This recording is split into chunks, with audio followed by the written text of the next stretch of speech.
alive. I do or die. I'm alive.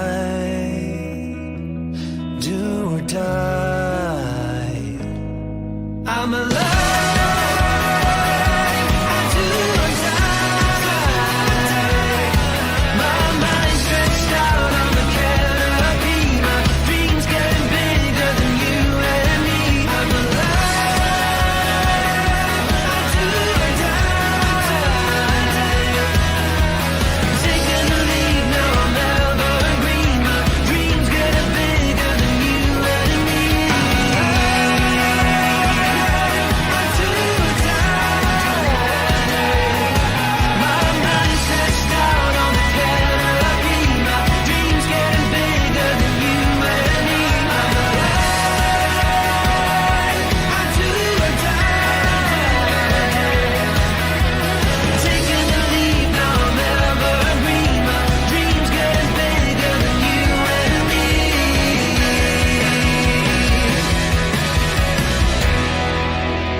Welcome everyone to the Sean Atwood channel. We're back with Awaken with Beverli Rhodes. Get ready for a night of one of the co-hosts fanboying out about his own show and derailing things, but that's what we're all here for. Now, I just want to say to all of you who are viewing, almost 1,000 of you gathered here in less than 90 seconds. So I just want to say a big shout out to all of you. Make sure you push this out. Make sure you share it. Make sure you get it across all platforms. I'm going to tell you this right now. With the stuff that's going on behind the scenes, Beverli and I are working on a lot of stuff. There's a lot of people involved in certain things. There is definitely an energy war going on right now. For those of you who've heard me talking about how people like Mrs. B can absorb energy through Instagram and all of this, for those of you who are doubters but want to contribute, as long as you believe that Beverli and I and Marilyn and whoever you're watching believe, as long as you believe we believe it, you can send out positive energy by going, hey, I don't believe this, but I believe they do. That's more positive than going, I don't believe you. Okay? Because in the big fight, all of us can work together and harness such positivity, even if you're a skeptic. And I just wanted to confirm, because I just pulled that out my backside earlier because I don't know where it downloaded from, but am I wrong, Beverli, or am I right? No, you're right. You've been around me too long, Ron. That's exactly correct. Yeah. Energies remain there. Energies will always be there. And whatever energies we are sending out via our YouTube channels, no matter when you click on them, that energy is still there and it remains in the ether. The frequency lives on. It's that connection, that moment. So listen, I'm already being told that I'm rambling. I need to be quiet. We're only 3 minutes in. So Beverli, before we introduce our wonderful guest, how have you been? How are things with you? I imagine your DMs are liquefying at this point with the amount of that's happening. Yeah, the DMs are liquefying. So thank you firstly to all those that have sent messages. I have got them. I've been working my way through them as quickly as I possibly can. Those of you that have asked to go onto the healing circle that I do remotely every Sunday, those that have asked up until about 11 o'clock last night, I've put your names on the list and you will receive healing this Sunday. And I will just keep on moving through all of the messages. And thank you so much, everyone, for all the wonderful, kind words. I really appreciate it. Thank you. All right, no problem. Thank you, Beverli. Now, Marilyn, it's so nice to meet you. And we're very much in a friend of Bev is a friend of mine. Now, before we jump into some bits and bobs, let's just hear a little bit about you, who you are, what you bring to the table, and just a little bit about your background, if you would be so kind. Oh, absolutely. And I'm going to try and condense it down as much as I possibly can. I've been in the field. I've been a coach and a therapist for the last 24 years. So that started in October 2000. To put that into context in terms of the reason I'm so passionate about personal development, in September 2000, I considered taking my own life. I ended up on a personal development course and did this thing called a breakthrough session a month later. And by December 2000, I was like, do you know what? I was studying to be a chartered accountant. The change and transformation was so massive that I thought, I'm going to give this up and I'm going to be a coach and I'm going to be a hypnotherapist instead. So that's where it started. And in the context of today, when I was watching the show where you were talking about SA and people were talking about trauma, and one of the conversations I have a lot with people is they say and they think that if they have had that as part of their background, they can never recover and it's not possible to really live a good life. And for myself, that was my background from the age of 7 to 17. And I carried the anger, the guilt, and the shame around that until I was 32 years old, because I had no concept that you could do anything about it. And when I came into personal development, I was like a kid in a candy store.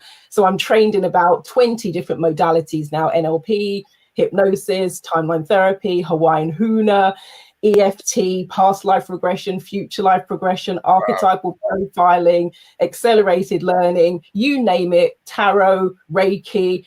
I've probably done it because, number one, I realize that everyone who sits or stands before me is different. So if I only had one modality, I'm going to make everything a nut and I've got a hammer. So I wanted more flexibility, but I was just so blown away with the power of the mind and the brain in terms of how it can keep us locked down, and also what we can do to change and transform that, and you get back to who you are at the core of your being. So if I'm doing a soul plan reading, for example, people will say it's like seeing my life laid out on 4 bits of paper, because I believe that we all have some sort of purpose here. And if you're locked in with trauma, it can be very challenging to step into that purpose and live it and be it and transcend the shame, the trauma, the guilt, the anger, the sadness, whatever it might be. So it wasn't how I started out. As I said, I was going to be a chartered accountant, but this stuff just blew my mind. And that's why I sit before you today, thanks to Beverli. I mean, that is definitely what you call taking a sharp left turn in the life decision market.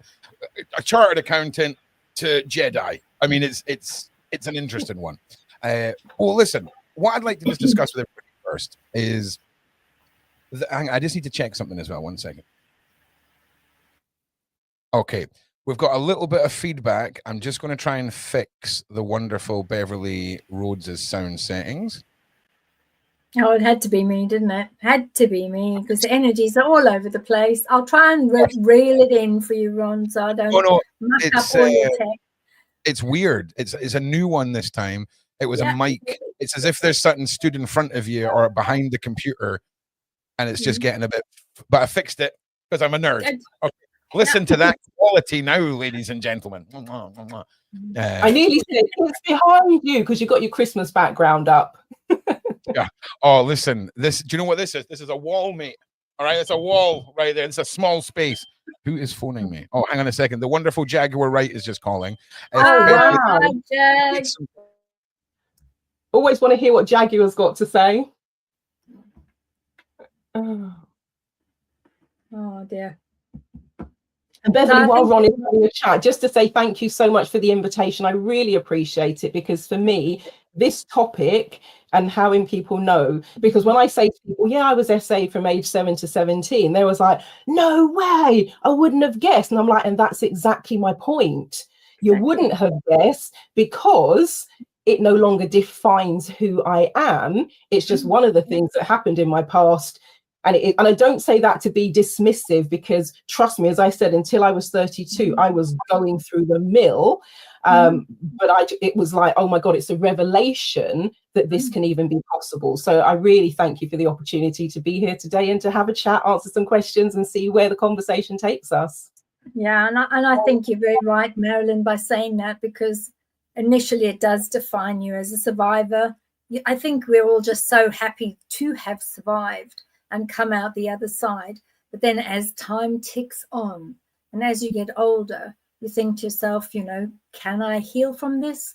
Can I move forward? What can I do to heal? So the fact that, this is your specialism, those that have survived from SA and SRA particularly, you're able to deal with all of those aspects. And we do get a lot of comments in the chat where people are saying, this is what's happened to me.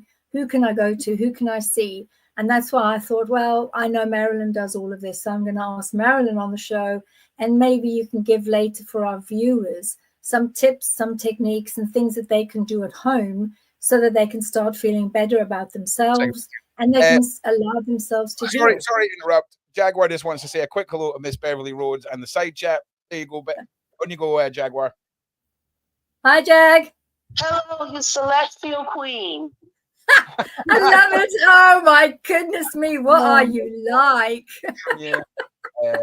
And yeah, sorry, it's a one-way conversation, sadly, because Jack can't hear you, Bev. But everybody, I'll be right back in just a second. Sorry for interrupting. No worries. That's all right. Oh, typical. What celestial queen? What is she like? What? She's now coined a new phrase. No doubt she'll come up with a T-shirt saying "celestial queen" or something. No, absolutely fantastic. Absolutely fantastic. And also, one of the things I'm going to make very clear as well, although I'm a therapist, we're not doing therapy today.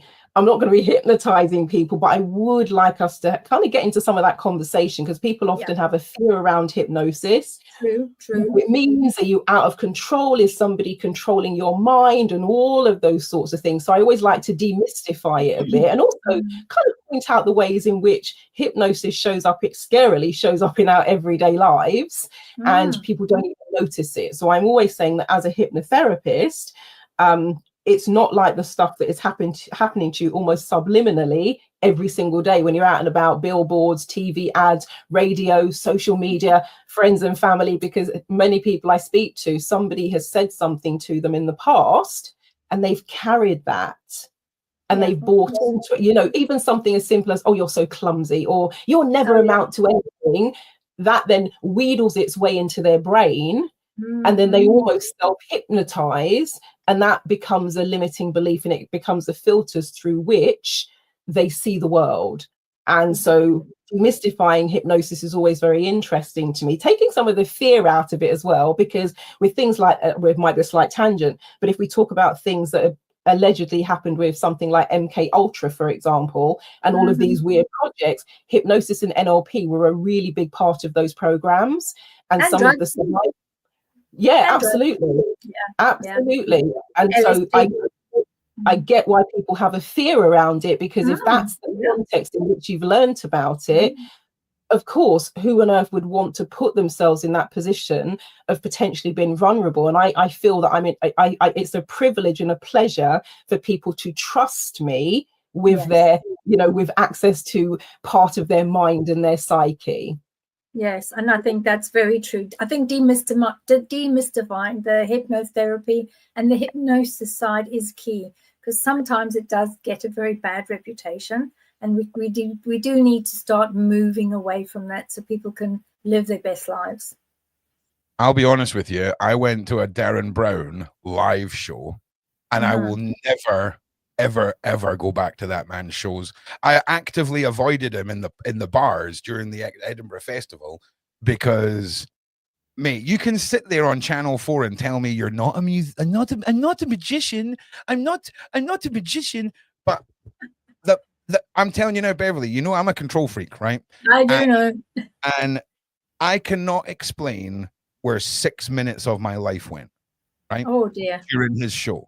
And I've never been the guy who's like, now we're at the hypnotist show, do this with your hands, and all the people who can't separate their hands, please come. None of that crap works on me. But something happened during that show, and it took me about a week to recover. It was like somebody had pulled out all the wires in the computer and then stuck them all back in the wrong places. And it was uncomfortable. And it was really weird. It was almost like an energy-based flu or something where everything was off. Wow. And don't get me wrong, if it's on the telly, I'll watch him. He's incredible. But I cannot explain what happened to me that night. And it makes me very uncomfortable. So when it comes to the hypnotherapy, right? How powerful is the passiveness of the human mindset? Because I've seen Darren Brown hire a marketing team, and because of the way the taxi went, he showed them objects, and then they painted a company for a vet care for afterlife for pets. and it was a bear sitting on a cloud with a harp with the pearly gates of heaven behind them. But he made them do that by driving them past stuff. So my question for you is, how often have you seen a weaponization of the subtlety that can be imprinted in the human mind through sort of hypnosis? Is it hypnosis? Is that hypnosis? Is it like a passive hypnosis? What I'm talking about here, where we're shown something and we don't realize it, and then we're then using that within the narrative we're asked. Did any of that make sense? That makes sense. You know what I'm referencing? Absolutely. And one of the things I call that, and it's still illegal as far as I'm aware to this day, and I'm sure one of the viewers can check and let me know, but there's something called subliminal programming. It is, and it was said that there are a series of experiments, in a cinema, drink Coca-Cola, eat popcorn and all this sort of stuff, and then they watched what people did in the intermission, and those things were in the blink of an eye. Now, for those of you who are here in the UK, you might remember back in the day when X Factor and its predecessor had a different name, when they first started doing product placement, what they used to do is you'll get a little checkered square to say an advert is coming up, and then it would actually say before the program started, this program contains product placement, because they're giving the viewer a chance to put their defenses up. And I say, look, if you doubt the power of subliminal messaging, and I guess this is controversial now because the halftime show, we know who is in control of that and all the rest of it. But you wouldn't pay millions of dollars for a even a 5-second clip where your product whizzes across the screen if you didn't know that just that tiny little bit of exposure can influence the mind in some way, shape or form. So when I say to people about hypnosis and being afraid of it, I say, look, the thing you really need to pay attention to is what's coming across your radar that people do not have permission necessarily to put in front of you, which is what you're kind of talking about there with and I know the one you mean, I watched that show. It's powerful stuff. Our brain works super fast and it will register things in a split second. Okay, so this is my second part of this question. So we're talking about visuals here. We're talking about things on screen. We're talking about passing something in a taxi. It seems like they have done really well at making damn sure that we know that if we see things, we're so subjective to subliminal messages, what we see. How powerful is hidden sounds, hidden symbols in music and what we're seeing? Because I feel like there's so much emphasis on the visual part, and it's been so heavily made illegal that I feel like it's a distraction. Is it possible that sounds and tones, hidden frequencies, hidden words, hidden things in other languages within music can affect us and draw us to the artist in a way we're not really doing naturally? Have you heard of reverse speech? Oh, when you're Satan will eat your mind. You play the thing backwards. Yeah, I'm with you. That's a good take, Ron. Oh, bless you. And the person who came up with that whole process, I did an introductory course with him when he came to London many, many years ago. I don't know, it feels like about 15 years ago or something. And he played us some of the tracks. And even without him telling us what it was saying backwards, once you tune your ear to it, he didn't tell us what we were listening for, but I would say 80 to 90% of the room, we always heard the same thing. So it could be, I don't believe in coincidence, but it could be mass coincidence, but there was something going on there. It was like, ooh, and if you think about the frequencies, it was said that once music started to become popular, oh God, I think it was around the 1940s, 50s, they slightly changed the frequency of music. Yeah, rather than doing the solfeggio and all of that soothing stuff, it has a jar to it. But Beverli, I'd love to hear your take as well. But for me, I'm like, absolutely, yes, things can be everywhere. Yeah, they can, and certainly that energetics and the frequency really is the area that causes most of my consternation. And many years ago, I was working with an organization, and I was doing a lot of marketing with them, and they said to me, "We've got a pair of people that have won tickets to go and watch a Diddy Jay-Z type of concert in the UK here at the Big Bowl thing." And it was for the VIP area. And I said to my partner at the time, I said, I don't really feel like going. This is not really something I want to watch because, it's not really my thing. So we said, well, you know what? There's a settee in there. We can sit at the back on the settee and be, two old fuddy-duddies and be the party poopers and take these people that we were taking along as like chaperones on behalf of the company that I was doing work for. And we got there and they were just ever so happy that they'd won the draw and everything. So they went out to the balcony and they were watching everything set up and whatever. And it was really nice. We had dinner. And then this music started. Oh, my lordy, lordy. And that was it. That energy just came from that huge stage. And I wasn't even watching. And it just came over. And I was looking up and I went, oh, my goodness. And my partner said, what's wrong? And I said, just go look at the stage and see what's happening on the stage, please. And she went and she looked over and she says, well, it's a bit weird, but I don't understand it. And then she said, but it's not very nice. And that was what we started. We started actually feeling that frequency and that vibration. And it was really awful. And then that's when all the dark things started coming out. So, Wow. yes, I agree with you. Frequencies, things that go bump in the night. And actually that energy caused outside the event, when we started going down the stairs at the back, there was this huge fight and they had to bring in the security and all these people. And that was as a direct result from these awful dark things that were coming off the stage. Two things I want to say. First of all, the most unbelievable part of what you just said there was at any party, you'd be sitting at the back on a couch being ignored by anyone. That is the biggest load of nonsense I've ever heard in my life. You're the life and soul. Right. Second, it was only 4 of us in the event anyway, in the VIP suite, right. So that they did ignore me. No, it's the VIP suite because I'm Beverli Rhodes.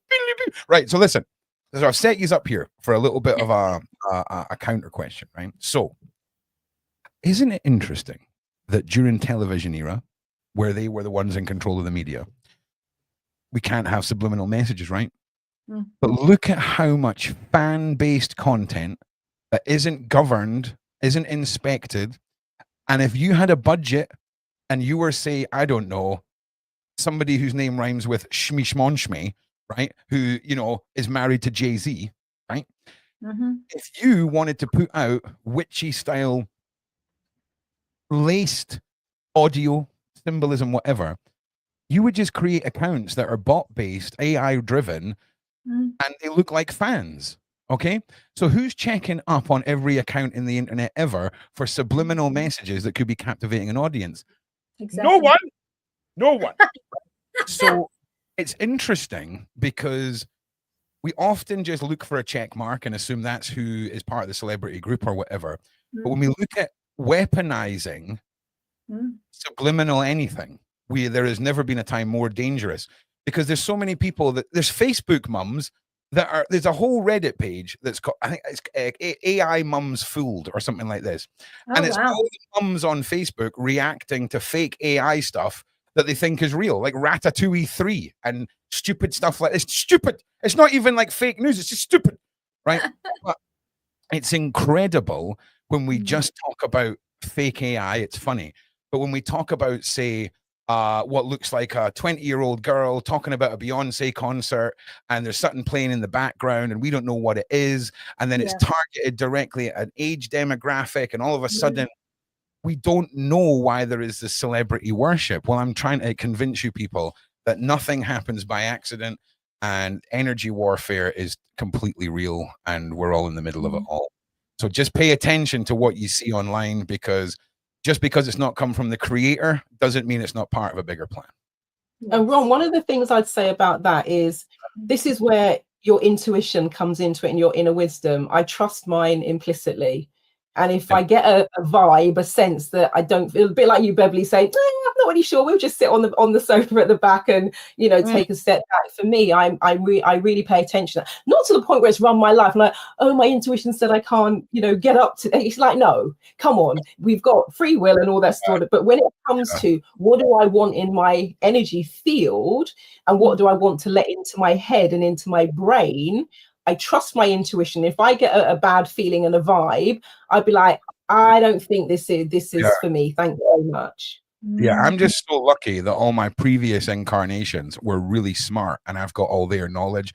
I am the dumbest incarnation of whatever I'm reincarnating from. I'm telling you now, there's no way that this version of me has just been circulating for thousands of years. I'm the Joey Tribbiani version of whatever it is. And hey, I'm okay with it. I don't know where the stuff comes from when I'm talking about things. And I like to confirm stuff with Beverli. Do you know what I mean? But I don't know where it's all coming from. But at least you're the kind giant this time. You're not maybe the super smart, whiz kid that you were in your past lives, Ron. But at least you are the the fairy giant in this life, which is the Ron that we all like. Listen. I can tell you right now, there's versions of me in the past that they wouldn't have had the capabilities for fighting the cause, right? I'll be honest with you. I love the version that I am, but I can see that I'm this way for a reason, and I'm obsessed with it all now. And I'll tell you something else, Beverli. There's so much that I'm learning about intuition and picking up on the whole general psychic vibe, right? When people say they have visions or they have feelings or anything like this, it's so overwhelmingly subtle, right? And it's almost like it happens like that, and most people just ignore it because they don't know what it is. And I feel like it's almost like you're looking through binoculars and the focus is coming in now on some things. They're still happening fast, but I'm picking up on stuff that's turning out to be right. Now, I'm very sorry again. That was the wonderful Dan calling. I just need to confirm this is not labor, and I will be right back. 1 second, please. Gosh, go on then. So Marilyn, as far as your walk us through some form of hypnotherapy. What are the key areas that you look for? What are the types of things for SA and SRA survivors that you can do as a starter for 10? And how explain so that we can sort of blow out the park that it's it's traumatic, it's this, is that, you have to relive things, just explain that it's not as bad as what everyone thinks or makes it out to be. One of the first things, because there's often something that comes with regards to self-esteem and self-love and self-respect, because one of the things I say, okay, what age were you? People don't always remember, because you can block things out and almost step out of yourself when those things are happening as a way of protection. But oftentimes people say, I'm 7, 10, 15, 20, whatever it might be. And I might be speaking to them in their 30s, 40s, 50s, 60s, 70s. My oldest client in the 90s, and finally went, I've had enough of this way of living. And so I will say, are you the same person you are now than you were back then? Yeah. Now, I'm not the same person I was when I was 7 years old. So although I felt guilty and would beat myself up, how could I allow this to happen for 10 years, over and over again, several times a week? I must be this, that, and the other. I was like, hold on a minute, Marilyn.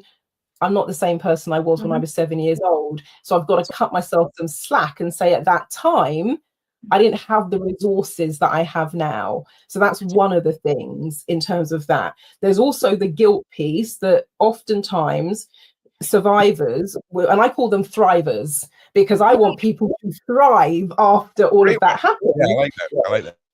But it is, it's like, we don't just want to drag ourselves through and just get by and survive. Let's thrive now. Is they may feel guilty because they enjoyed it. Not enjoyed it in the yay party sense, but your body will feel sensations. Let's just leave it at that. And I will say, but that's a natural thing. We're a human being. So somebody's ticklish, even if they're not in a great mood and they're ticklish, they would still laugh, or, even if they're slightly annoyed by it. So I say, look, that's another thing. Let's unravel the crazy stuff that goes on with regards to that. There's also the conversation about, because when people, I've been on threads and in conversations where when we had the Me Too movement and then suddenly everybody started speaking up, people would be saying, well, why doesn't everyone say something? And I said, well, when you, number one, sometimes you think you're the only one, because what's happening now with the allegations for Diddy and Jay-Z more recently, etc., people are going to be saying, well, why did they stay silent? Why didn't they speak up? It's because you kind of think you're the only one, maybe. you think you won't be believed, particularly when you're up against a celebrity, somebody who's well known, they're global. And so we've got to have that conversation about the wheres and the why-fors, and what were you up against and what were you facing? Because I know if I'd said something, let's not say 7-year-old, I was probably too young to comprehend. But if I'd said something with a 10-year-old or a 12-year-old or a 15-year-old, I'm pretty sure I wouldn't have been believed. And I now know that to be true, because when I spoke up as a 32-year-old, there were still people questioning me and going, are you deluded? So it can be hard. And if somebody hasn't got your back and you are the lone voice and you're a child or very young, it's a rock and a hard place. So we have those sorts of conversations first to, unpick and untangle these things. And people kind of go, oh yeah, I am different to the 15-year-old me. And I wasn't. And you weren't thinking straight, because something is happening to you that jars your system. Where, let me just give you an example. I remember speaking to someone, she's at work, she's what I call suited and booted, and she felt a hand up her skirt. Now, somebody like Beverli, I'm sure, and the Marilyn I am now, will be slapping that hand away or twisting it so hard it's nearly broken. Yeah, break the fingers. Go on then, break the fingers. It's a shock to you, and you're like, yeah, but she froze. She said, I just froze, because she's making her cup of tea in the kitchen. It was a curveball, and by the time she kind of came to and sort of like, whoa, he was smiled, gave her a wink, and he was off. And then she's like, and she was frozen, because that is your natural, you've got a fight or flight response. So all of those things, when we put them on the table and logically unpack them, people are like, oh yeah, I guess, oh yeah. And what we want to get some cracks in the armor, because once you've got some cracks, the light can start shining through, and you shatter one piece of the puzzle. It's like a vase, a precious vase, because we are a precious vessel. You crack the vase, and it doesn't take much now, a little bit more pressure stress in terms of we laugh. I know it's going to sound weird. When I'm doing this work, we laugh a lot, and it sounds weird to say it given the subject matter, but when people laugh, that internal combustion pressure, it further breaks the glass, it shatters everything. And now, okay, let's get to work. Are you going to give another big one is giving yourself permission to forgive yourself for what you didn't do, didn't say, how you reacted, how you didn't react, because, and I hear various iterations, but I've been saying it for the last 24 years and I've got no idea who first said it. I know somebody said it before me, but if you're carrying this stuff around, it's toxic, and it's like drinking poison and expecting the other person to keel over. And I suddenly said to myself, hold on, I'm angry about this every single freaking day. Yeah, I'm livid, and I'm probably toxic inside. And the person who did this, for all I know, they're in the Bahamas, sitting on a deck chair, sipping pina coladas and not giving me a second thought. Yet here I am, carrying it all around every single day of my life. And it's almost like I'm essaying myself almost over and over and over again. And when we get those little points in layer by layer by layer by layer by layer, it can take an hour or two, which is very short in the grand scheme of things. You've been carrying it forever, and bang, it just pops wide open. Yeah, absolutely. And that is very much so, particularly the feeling that, maybe I could have done more. Maybe I should have, run back to the authorities yet again and explained what was happening. And maybe this time they would have listened to me. Because 5 times that I had already said things, they definitely didn't take me seriously. So that is a really good way of looking at it and saying, well, yeah, crack the vase and let the light in. And look at Jaguar. Jaguar has been saying this for years, if not decades. And people are saying she was a complete nut job. And it's only now, it's taken a bit of time. She's got some staying power. She's got some resilience. She's got some kind of strength to her, because to be on the end of that battering ram publicly for so long and had no vindication. Yes. That's like something. If you could, that's why she's called Lady Light. Yeah, well, if you could bottle certain aspects of Jaguar right, I would be fully on the Jaguar right supplement diet, because when she's on our panels and she's off on one of her passionate moments, when I'm the one whose job it is to interrupt her and then steer things back on track, it's like standing in front of a train, watching it barrel towards you. Okay. And I love Jaguar. I love her team. She's awesome. So big shout out to Jag. And very exciting news. What's the exciting news? I'm not going to say too much, but there might, now don't put too much on this, but there might be a Beverli Rhodes, Jaguar Wright, as real mega fest coming. And I'm not saying too much else about that because I can't confirm anything. I think that's enough that you've said, mister. I thought you were going to say your wee baby was coming. No, I tell you, if Dan was to go into labor when I'm on a live stream, what will happen first of all is I'll turn on the mic and I'll try and stand up, and I'll forget that I can't stand up until I swivel the chair around because this is so small. So you'll see me swearing and fumbling around a lot, probably my belly button on the screen, whilst I go, labor, it's happening. And then I'll be gone, and then Sean will come in and close the stream if I'm here by myself because I'll have forgotten to do it. Because I'm telling you, I'm gone.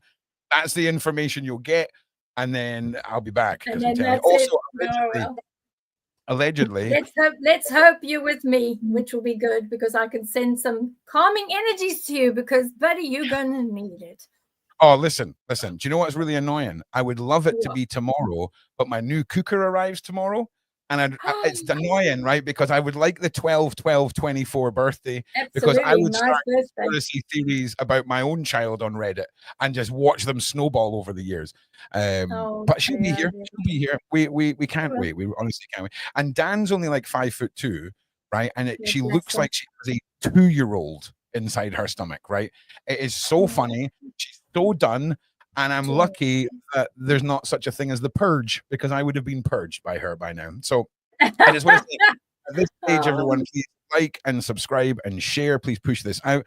Beverli her information is on the screen. I have been so run crazy today that I don't even know where half of the information. Hang on a second. I've got the wrong banner up here. And I've now got the wrong comment up. Allegedly, we will be pulling a card for you. Beverli, we need to touch a little bit on allegedly. I need to connect you both behind the scenes. When we spoke to her last week about the salt under the bed, I've not said anything about what you followed up with because I didn't want to reiterate things wrong. But I said to her, she needs to start learning how to ground and settle her mind so that she can completely calm the energy, which will take a bit of the buffet away from some of the things that are going on. That are around her. Absolutely. Do you think sometimes it might be good for allegedly to listen what Marilyn says. Marilyn allegedly is somebody that has had a lot of SA around her and has had a lot happen to her throughout her years. And she's hitting that boiling point now where it's too much and she can't cope with it. So, but there's also, because of the SA situation, there is a lot that has attached itself to her. So there's been a lot of attachments, a lot of, the darker forces it's like a smorgasbord for them. They're having an absolute ball, the best feed that they could possibly have. Correct. They're having with this lady now. So, that's why I think tips and techniques and things that she could be doing, and others that have a similar problem, we can go through some of the things with Marilyn now that people could be doing to help themselves. Yeah, plus keep in mind as well, they've got such a grip on her, Marilyn. She's left the house once in about 5 years. She's one of these individuals who's drawn to old furniture, old things with history. And her house could potentially be full of attachment items, of nasty little things like that. We've got shadow people that are popping up during the day, right, and almost making themselves known. Now, I believe the shadow people, the man in the hat, are just very misunderstood thing. Like, it's not, if your food group is fear, right, that's not your fault. So as soon as I learned to control my dreams, they lost power with me. They did, and they will. They've been all right.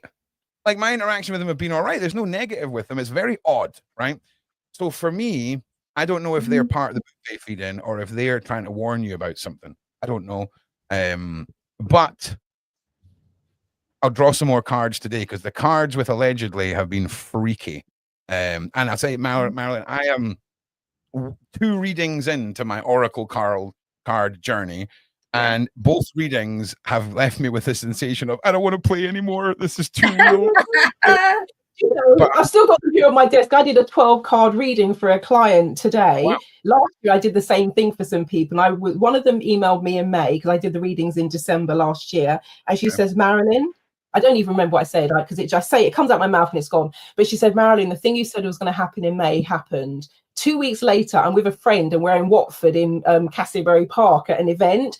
And I'd done a reading for them. And she said, Marilyn, that thing you said was going to happen in May happened just as you said it, to the letter, exactly. And I've been getting that for years, where I will say something seemingly really obscure, like even it's coming out of my mouth, and I'm like, that is probably the most nonsense they've ever heard. And they go, totally, that's just happened to me. Or I've just said that, I've just done that. But it is so uncanny. And I always say, look, I'm not predicting the future, but we're looking at the vibe and the energy. And even though the cards are static, if I did 5 readings for people and the same card came up 5 times, it looks slightly different every time because different things jump out at me and get my attention. But I always say to people, just don't get too attached to the cards, but they can be a really good nudge, so the client I read for today, the first 6 months were reminders about the meditation, remaining grounded, letting go of the past. And she's like, yeah, I've been meaning to get back into my meditation practice.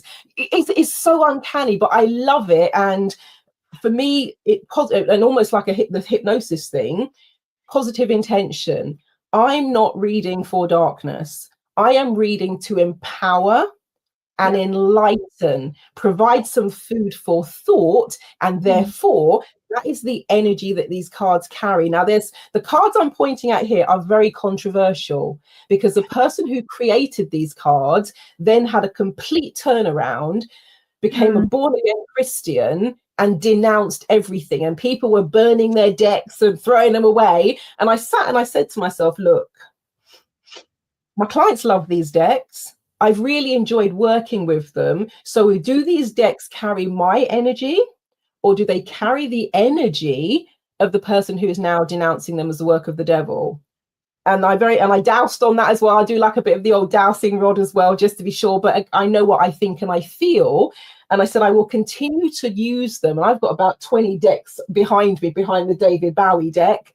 And I said, I'm going to continue to use them until I feel that they've served their purpose. But it's the vibe and the energy. So if you're enjoying it, cool. But if you're not, don't do it. Just leave it alone. If you kind of go, nah, not for me. You know, it's interesting, right? Because my experience with all of this is different, right? And I'm going to tell you how.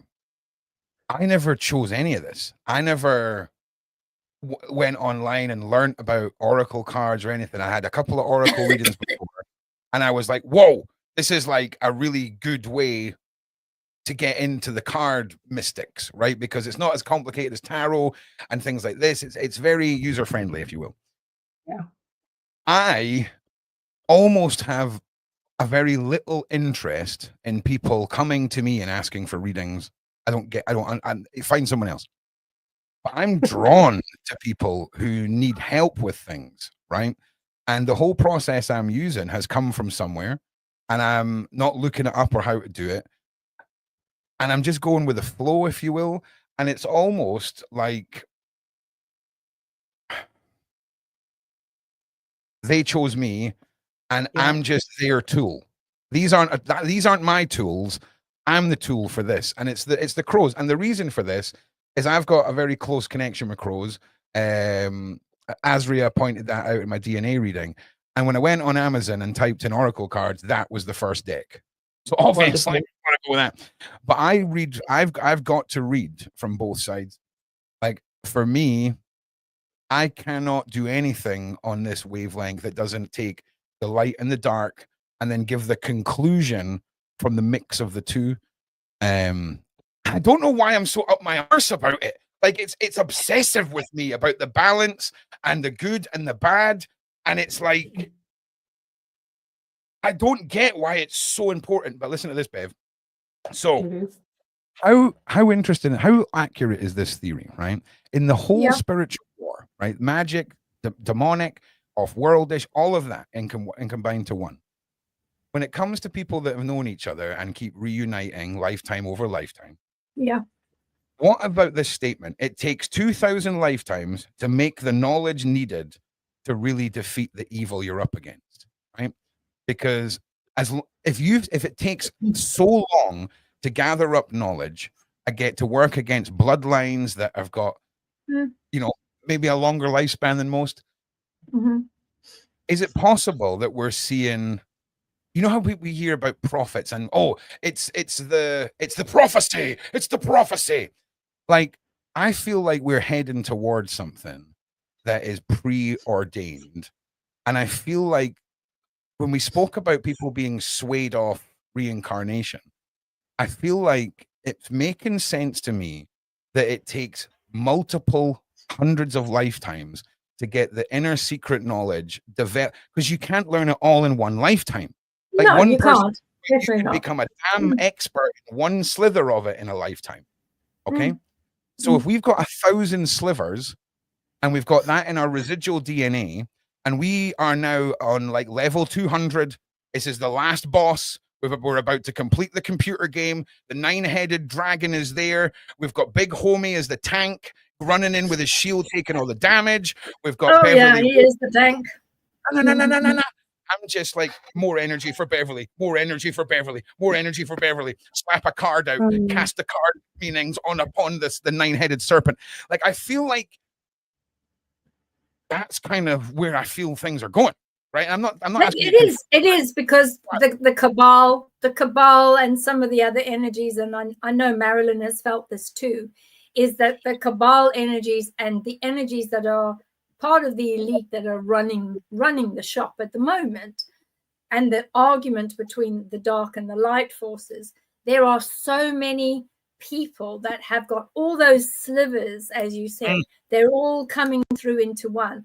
And lots of people have realized part of the awakening and realizing those slivers have come from source to soul, and now they're awakening. So there are a lot more people journeying with the light. There's a lot more people that are awakening, and there's hundreds and hundreds, if not thousands, of people that are walking through with the light, that are all joining forces across the world. And we've seen it. I've joined forces with Marilyn, and I've joined forces with lots and lots of other people all over the world, because we all know this is our job. This is what we were sent to do. We're all the collective Jedi, and we're all going to make sure that this lifetime, all the 2,000 years we've been collecting our inner knowledge, our spiritual knowledge, and our light, we are going to make sure we make a damn good difference this time. Isn't that so? What do you think, Marilyn? Do you know, I'm just thinking, because you recommended Kate when we spoke. It's brilliant. About a week ago, wasn't it? I did a session with Kate today. Good. And she was, talking about my energy, and she said, you're here to, shift and transform consciousness and, change the world in some way, and bring in that strength and that power and that resilience. But it was really fascinating to speak to her, and some of the things you'd said to me in terms of your estimation, what was going on. She said exactly the same. It was almost like a mirror.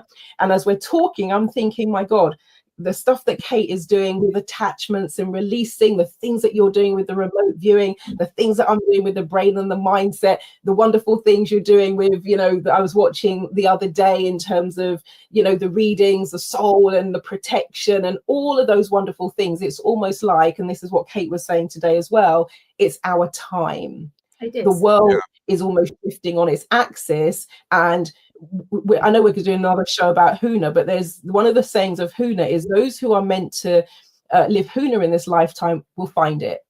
If it's not your path, it's not going to find you. So those cards with the crow, if you weren't on that same vibe, you could have seen them 200 times and not even registered. Exactly. And it wouldn't have resonated. Yep, exactly, Marilyn. That's not the first time I've looked. Every time I've had an oracle reading, I've went home and been like, let's have a look at this, but I've never ordered them.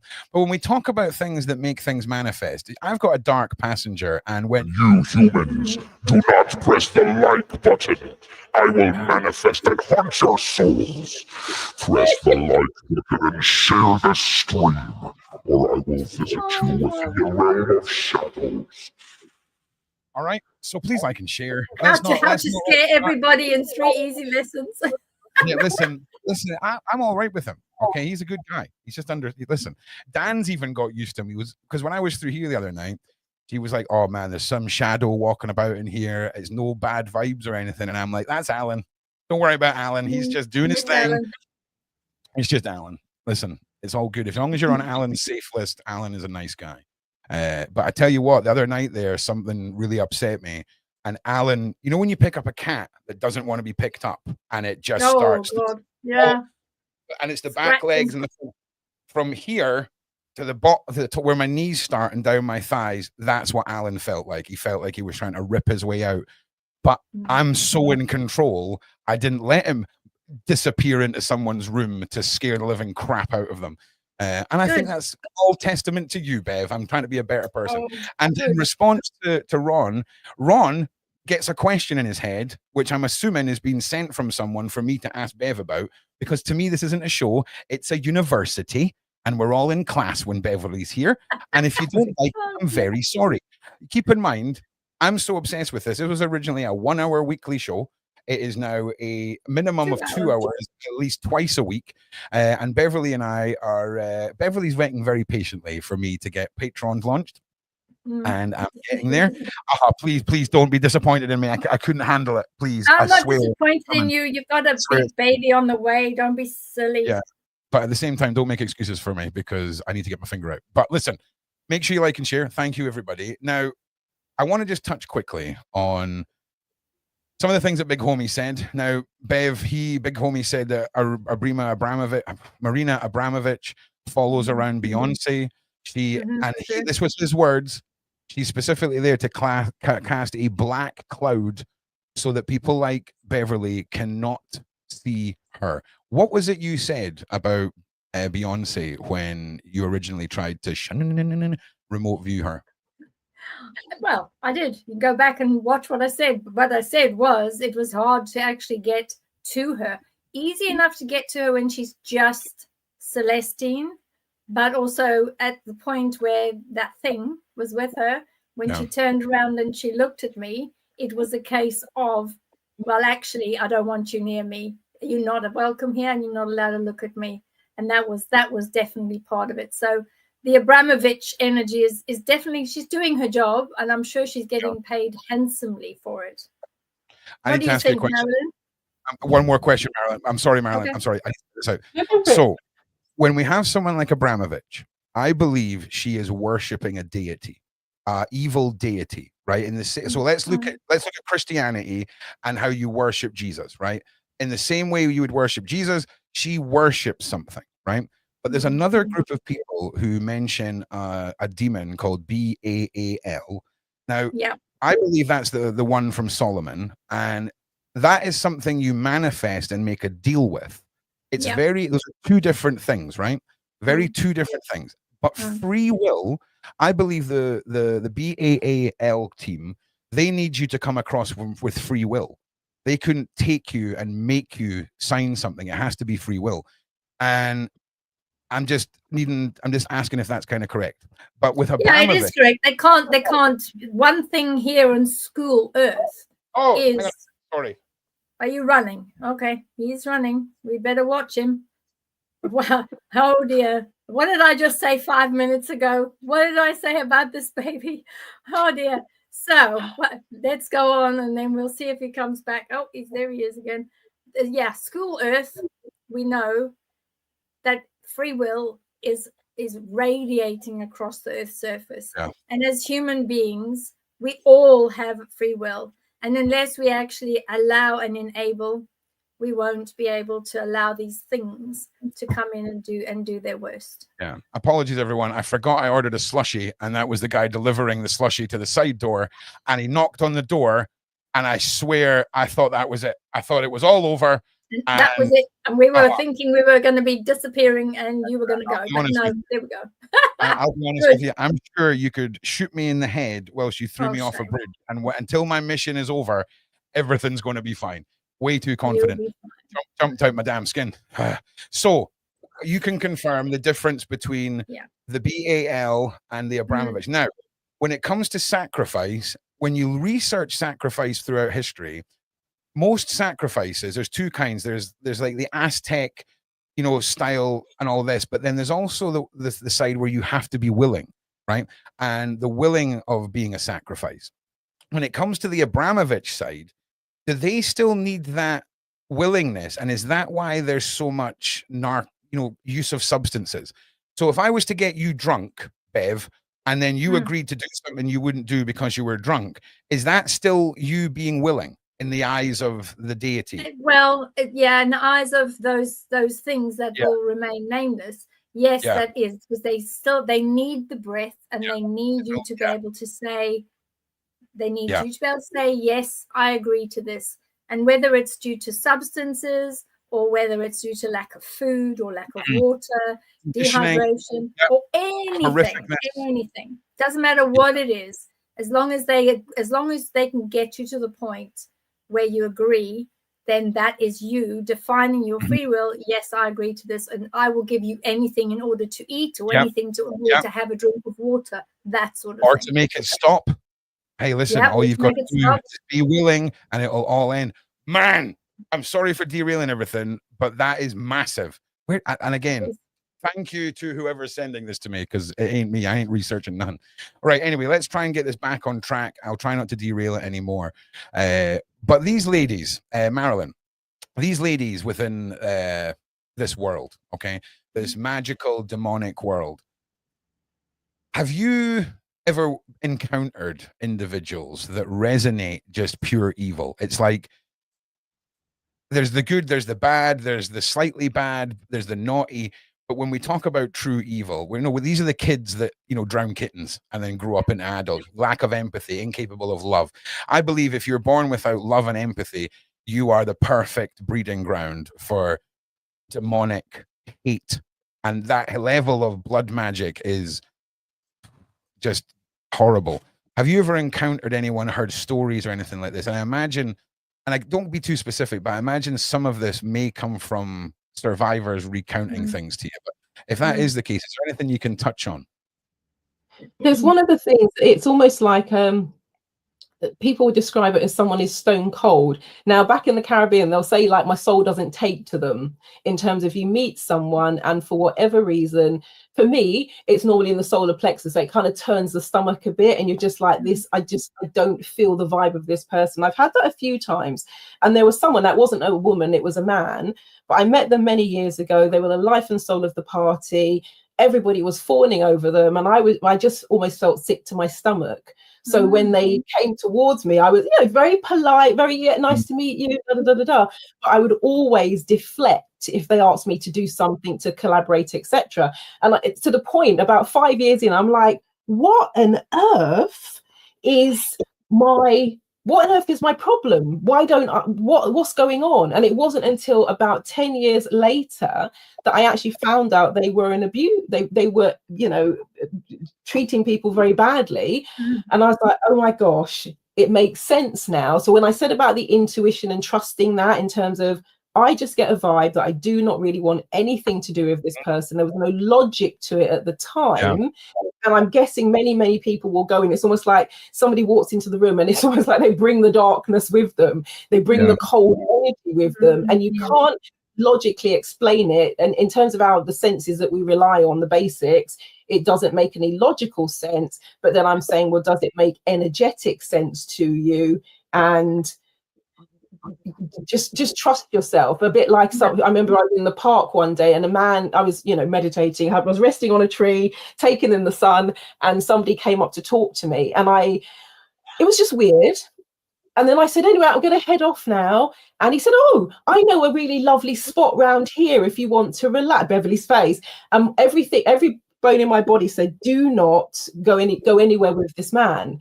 And so my brain said, oh, as long as it's not near 6 o'clock, because I've got to head off and meet my partner. And I had no idea what the time was, and I wasn't wearing a watch. So I pull out my iPad. I'm like, dear God, this better say 6 o'clock, right? If it says 4:30, I'm done for. So I pull it out, and it was 6:01. So thank goodness. So I started to walk. He started walking with me. And then he turned and sort of, but he was standing watching me. And there were 3 football fans coming towards me. So my brain was like, engage them in conversation and keep it going for at least 2 or 3 minutes. And he stood there for about 2 minutes and then eventually sidled off. And once I'd finished speaking to them, I've never run so fast in my life because the park is quite deserted. But it was, look, he could have been completely harmless, but every fiber in my being said, no, no, no, do not walk this direction, do not go anywhere near with this man. And I think many people would have found that they've had that sort of feeling. And I came home and I said, as women, I think we're too polite, because my polite bit didn't want to offend him and say, no, I don't want to talk to you anymore, I don't want to walk that way, I don't want to go to your secluded spot. And I was like, I wonder if we really did a survey, how many times has politeness put people in hot water or even cause them to lose their life because they didn't want to offend the potential perpetrator. And that can go both ways. We know men and women are essayed, etc. Luckily, I don't suffer from that caring about it. Do you know, I'm just going to trigger everyone, right? People are saying burn sage, make sure you burn sage. Sage makes me want to throw up, okay? As soon as I don't know if anyone else, I don't know if I'm lighting it wrong or what. It stinks. It's stinking. I can't deal with it. But for me, I like incense. I sit in front of the incense, and I put my will into the smoke. Okay, I put my will into the smoke, and I manifest protection that way. I use a lot of smoke because the reason why you don't like sage is because of Alan. Yeah, that's all right. I'm okay with it. Listen, that's the reason, and that's why you feel sick, because you're getting the feelings from Alan. Alan doesn't like sage, and that's why. That's okay. But do you know what else? I've got a friend who I contacted today, and I used to go to her place. She is disgustingly in the light. I mean, just oozes from her. And I would sit in her house, and for the first 40 minutes, you know, when you drive too fast and you go over a bump and you lose your stomach in the car. That's what it felt like for the first 45 minutes. Wow. And I'm like, your energy is so oppressive. Like, stop trying to make me a better person. Stop it. Okay, stop it. I'm very happy with who I am, right? But it's interesting. In the gray zone. And I wanted to remember, but you know the wood that smells like coconut? Oh, nice. Alan's okay with that. I love that. That is the shizness. So I use that. I use incense. But I'm so arrogant with the knowledge that I don't know where it came from, that just my will and my intent on an incense stick to me is far greater than any amount of sage burning. I'm telling you, I don't know where I'm headed to. I'm sorry to, I'm telling like my dad now. My dad always say sorry to cut you, and then he just keeps talking. But one of the things I would definitely say in terms of hypnosis, there is something called, well, it's not just in the domain of hypnosis, but even in medicine, there's something called the placebo effect. Derren Brown, coming back to kind of where we started, also he's also done things with the placebo effect, as has Paul McKenna. You know, all of the people who were pioneering the field in the 80s, etc. The placebo effect is real, where if somebody believes something strongly enough, it can work for them. It can be real. So I could say, I don't know, don't ask me why I've got a Weeble on my desk, but I use it as an example of resilience when I'm working with survivors, thrivers, etc. But I could believe that this Weeble brings me joy. It's a plastic toy. But if that's what I've assigned to the Weeble and it makes me smile every time I see it, who am I to argue? It brings me something great. And it's almost a bit like the placebo effect, because the mind and the brain is really powerful. And what you believe in, the energy can then flow in that direction. Sure. Just to let you know, right, when I've got access to what I regard as my mana, right, which I've not got access to right now, will be soon.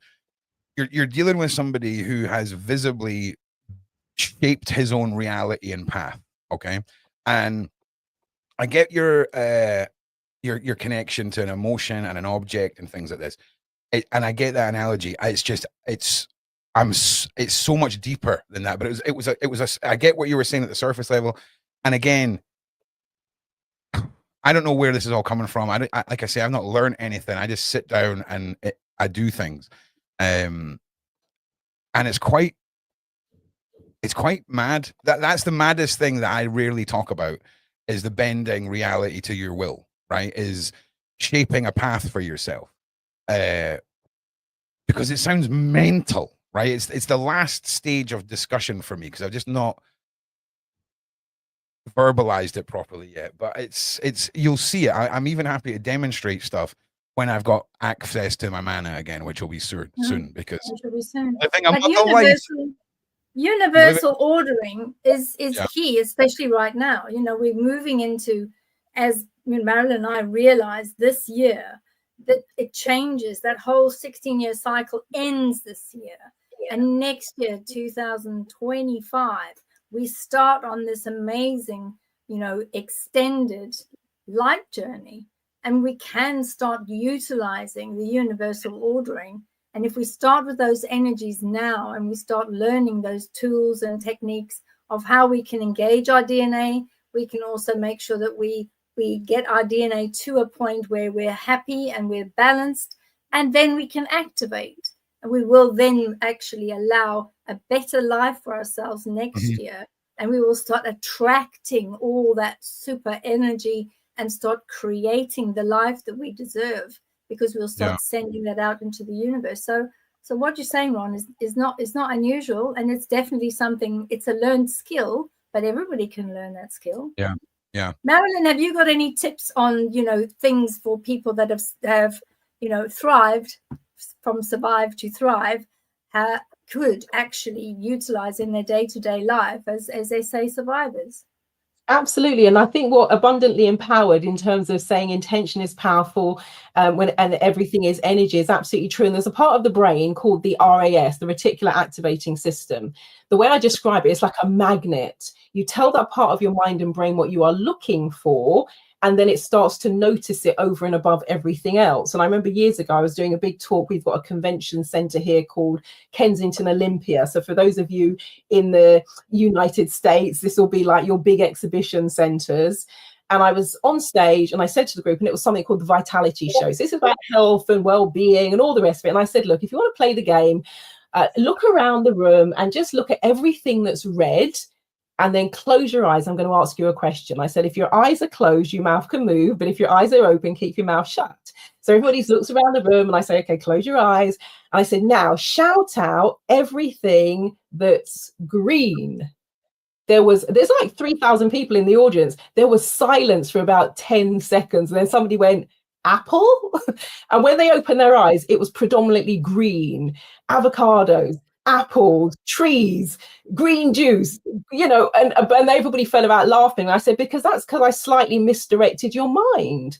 I said, look at everything that's red. So suddenly now the green gets deleted and everything that's red comes into it. So one of the things I say to people is start to be more aware of your self-talk. How do you speak to yourself?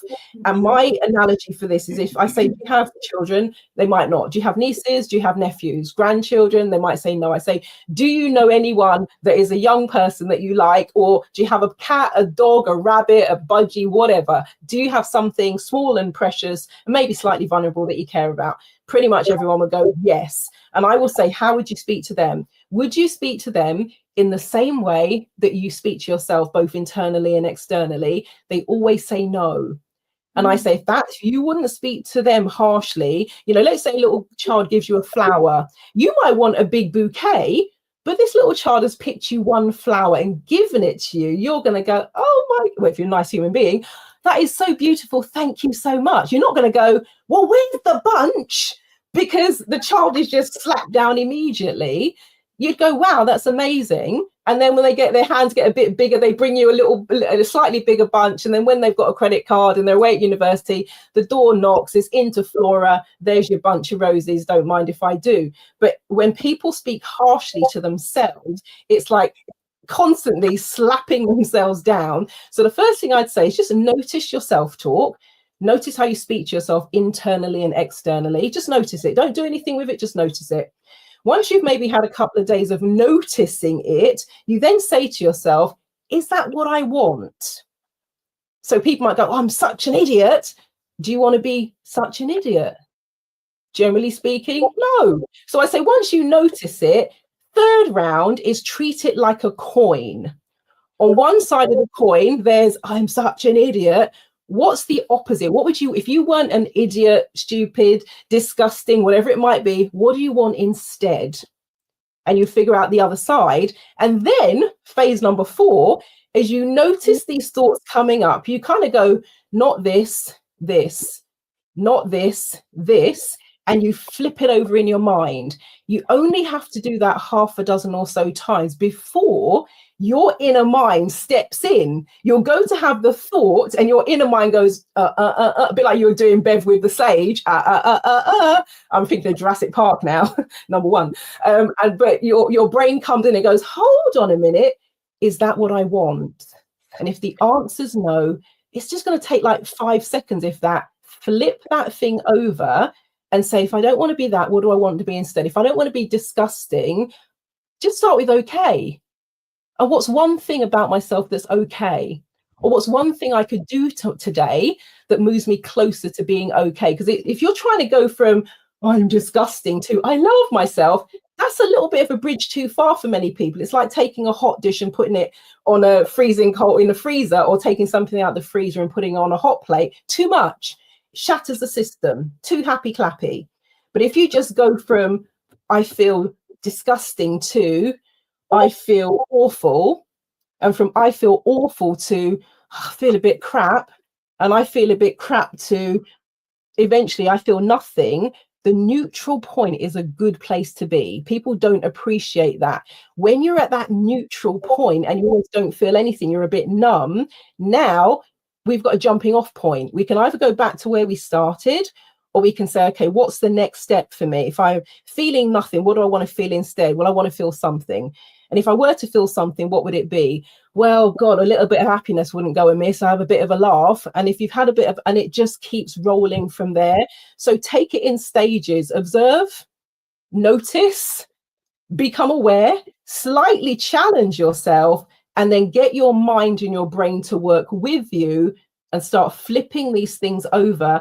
And I swear, within the space of about a week, people start to notice that the self-talk is changing and they're becoming more consciously engaged in that conversation, and their self-hypnosis is no longer completely seemingly automatic. Does that make sense? Yeah, I think I followed you there 100%. Yeah, it does. It's got to be incremental. And certainly when I was going through that, the 10-year period that it took me to be able to dissect everything and come to terms with everything, it was exactly that, Marilyn. It was small pieces, slowly turning and having that flip that takes place. And I think going and getting to the point where it's a neutral zone, that is probably the first area of bliss that you get to, having been a survivor, so that you can start surviving and thriving and not just surviving, which is a key thing. And I know you're very keen to call everyone thrivers, but there is that journey that you have to go on in order to be able to get to that point. And you're very right. Going from this awful state to this brand new shiny state, sometimes it is a step too far. Absolutely. Yeah, I just want to say. No, go on, Rob. Sorry. I want to say as well. Listen, I can pay attention. I've got the show production to do in the background. Big homie caught me off guard the other day as well. It's just part of the parcel. If you watch a TV show, none of the presenters are producing. That's why they have a production team. So I am doing my best. But listen, whoever it is that keeps putting me in their prayers, okay, and you're very religious, whoever keeps doing that, can you just send me positive vibes? Because all of your prayers are making me feel a bit sick, okay? It's just send me positive vibes. Whoever it is very in tune with their... It's definitely the Jesus crew, 100%. It's you guys, and I appreciate it. But just send me positive vibes, please.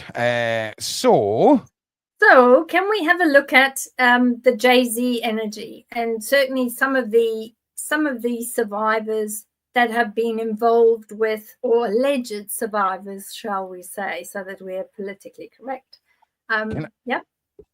Before we do that, there's a guy called Harold, right? And I would like to address this first for him. Beverly, I need a message from my birth parents who I've never met. My mother was born from a very evil act. I need to know if this evil lives in me or not. Great grandma R-worded his own daughter. hang on. Keki R-worded his own daughter, and she had my mother. My mother was very handicapped from this. She met my father because their families were friends. And then please, Beverli, see this. Okay, Harold, I'm assuming that's a picture of you.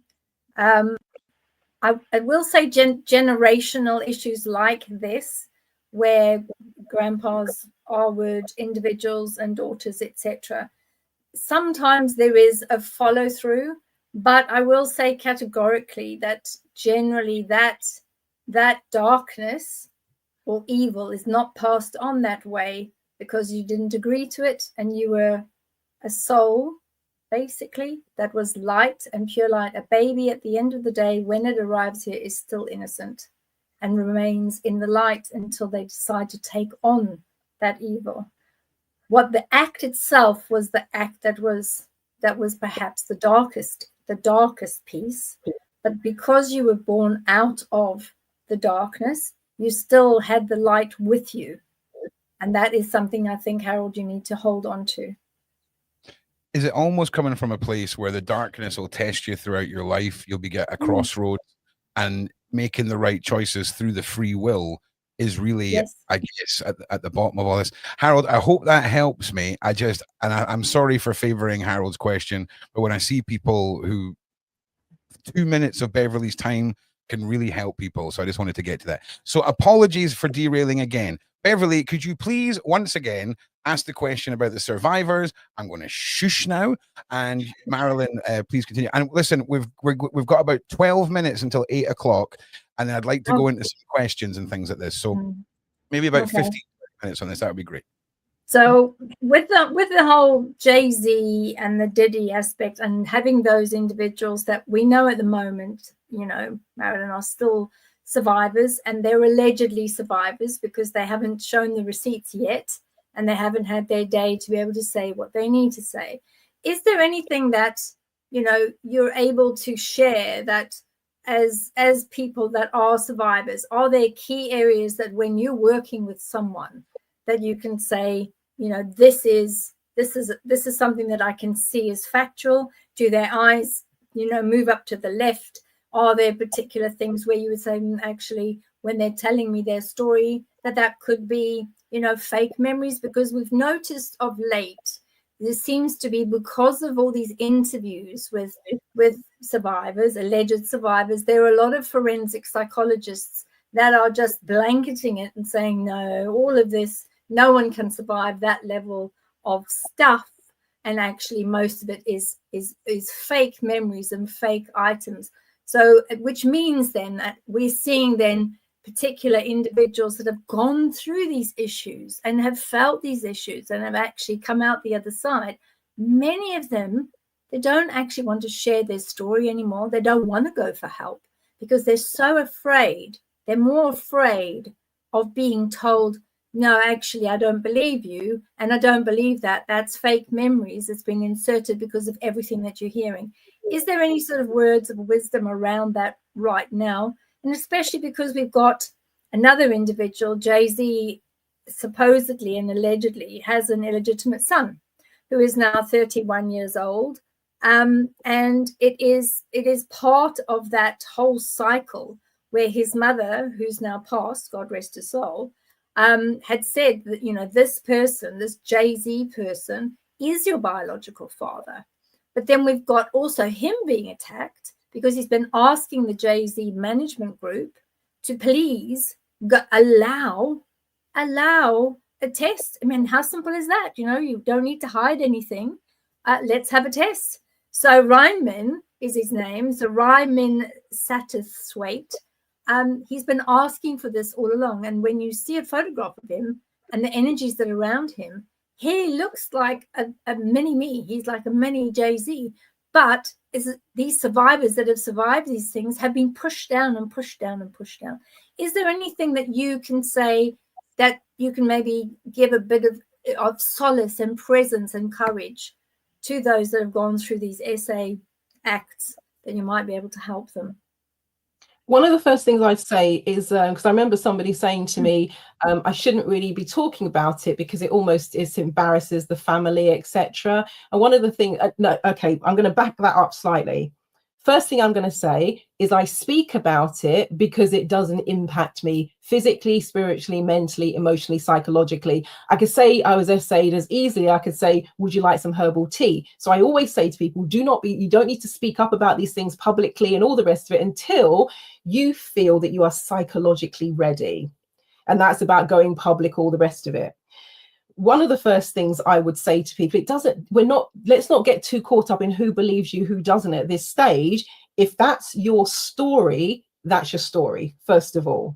Now, it might sound a bit weird, but when I'm working with clients, I'm not really that interested in the whole chapter and verse. I'm interested, is this relevant in terms of releasing, resolving this, letting this go, bringing yourself to a place of inner peace and self-acceptance and self-forgiveness?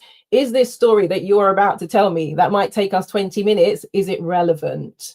And if they're just telling it because they always tell it, we don't really need to hear that. I'm like, how many times have you told this story? 2,572. Brilliant. Do you need to tell it to me in its full entirety? No. Give me the key salient points and the bits that really push the buttons. But underneath all the story, I'm interested in what impact does that have on you?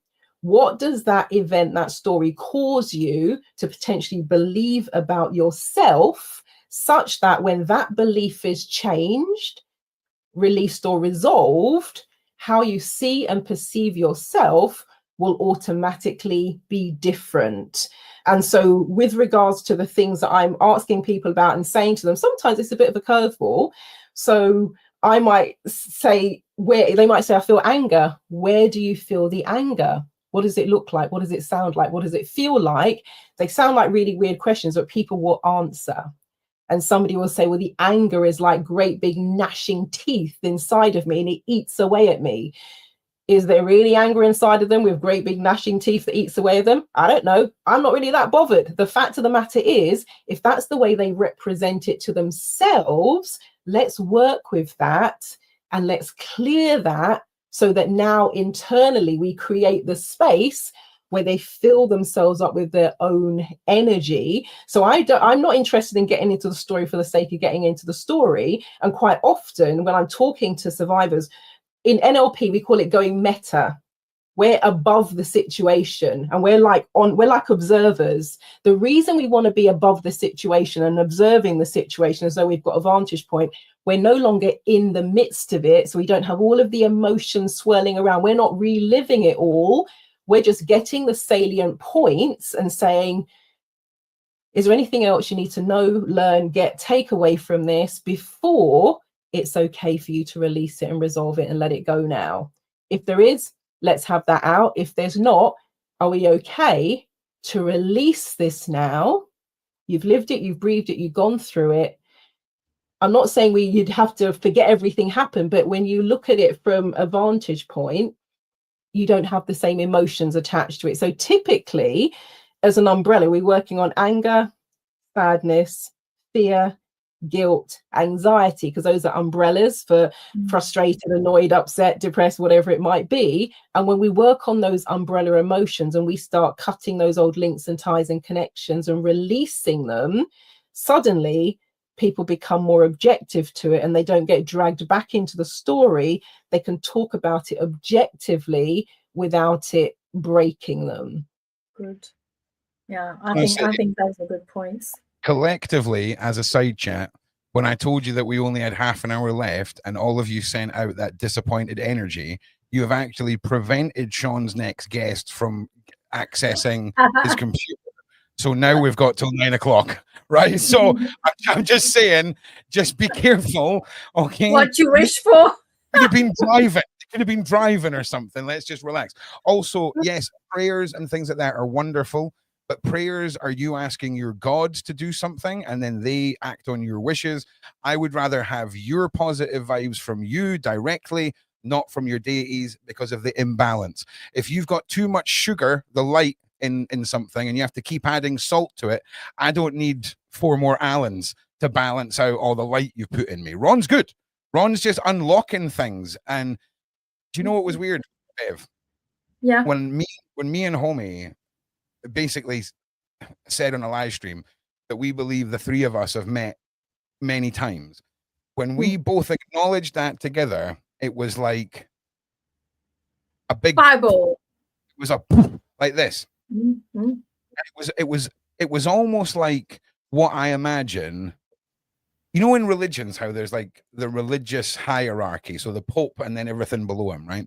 It was almost like when somebody's acknowledged by somebody in that realm that they almost like they look up to or they've got respect for. And when that bond happened, it was wild. I'm excited, Bev. I'm telling you, I'm so excited. What everyone in the side chat as well.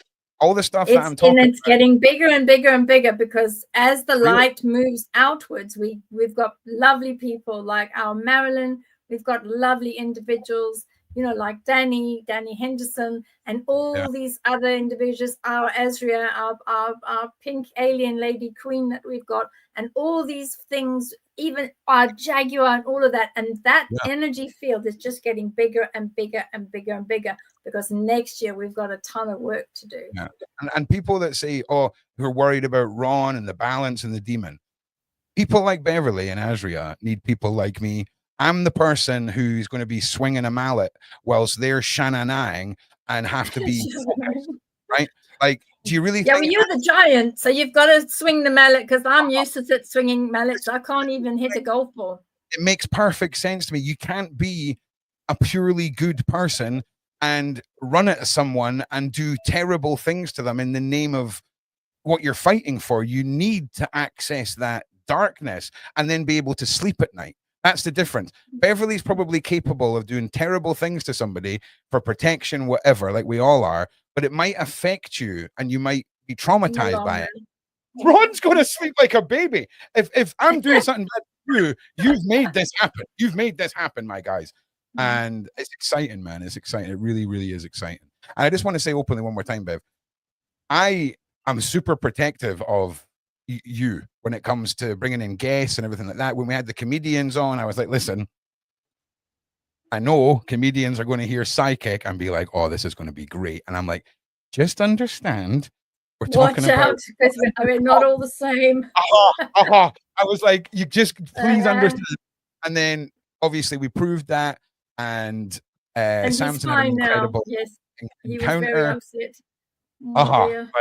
The last thing I want to know from Marilyn, because when I said to you I want to bring our Marilyn on, I know that Marilyn and I are going to do some amazing things on the 22nd of December. Marilyn and I are going to send out energies across the miles just for our festive season and give out that energy, which everyone can either decide, I'm not accepting the energies, I just want to be a bystander, or I'm going to accept the energies, bring it on and do that.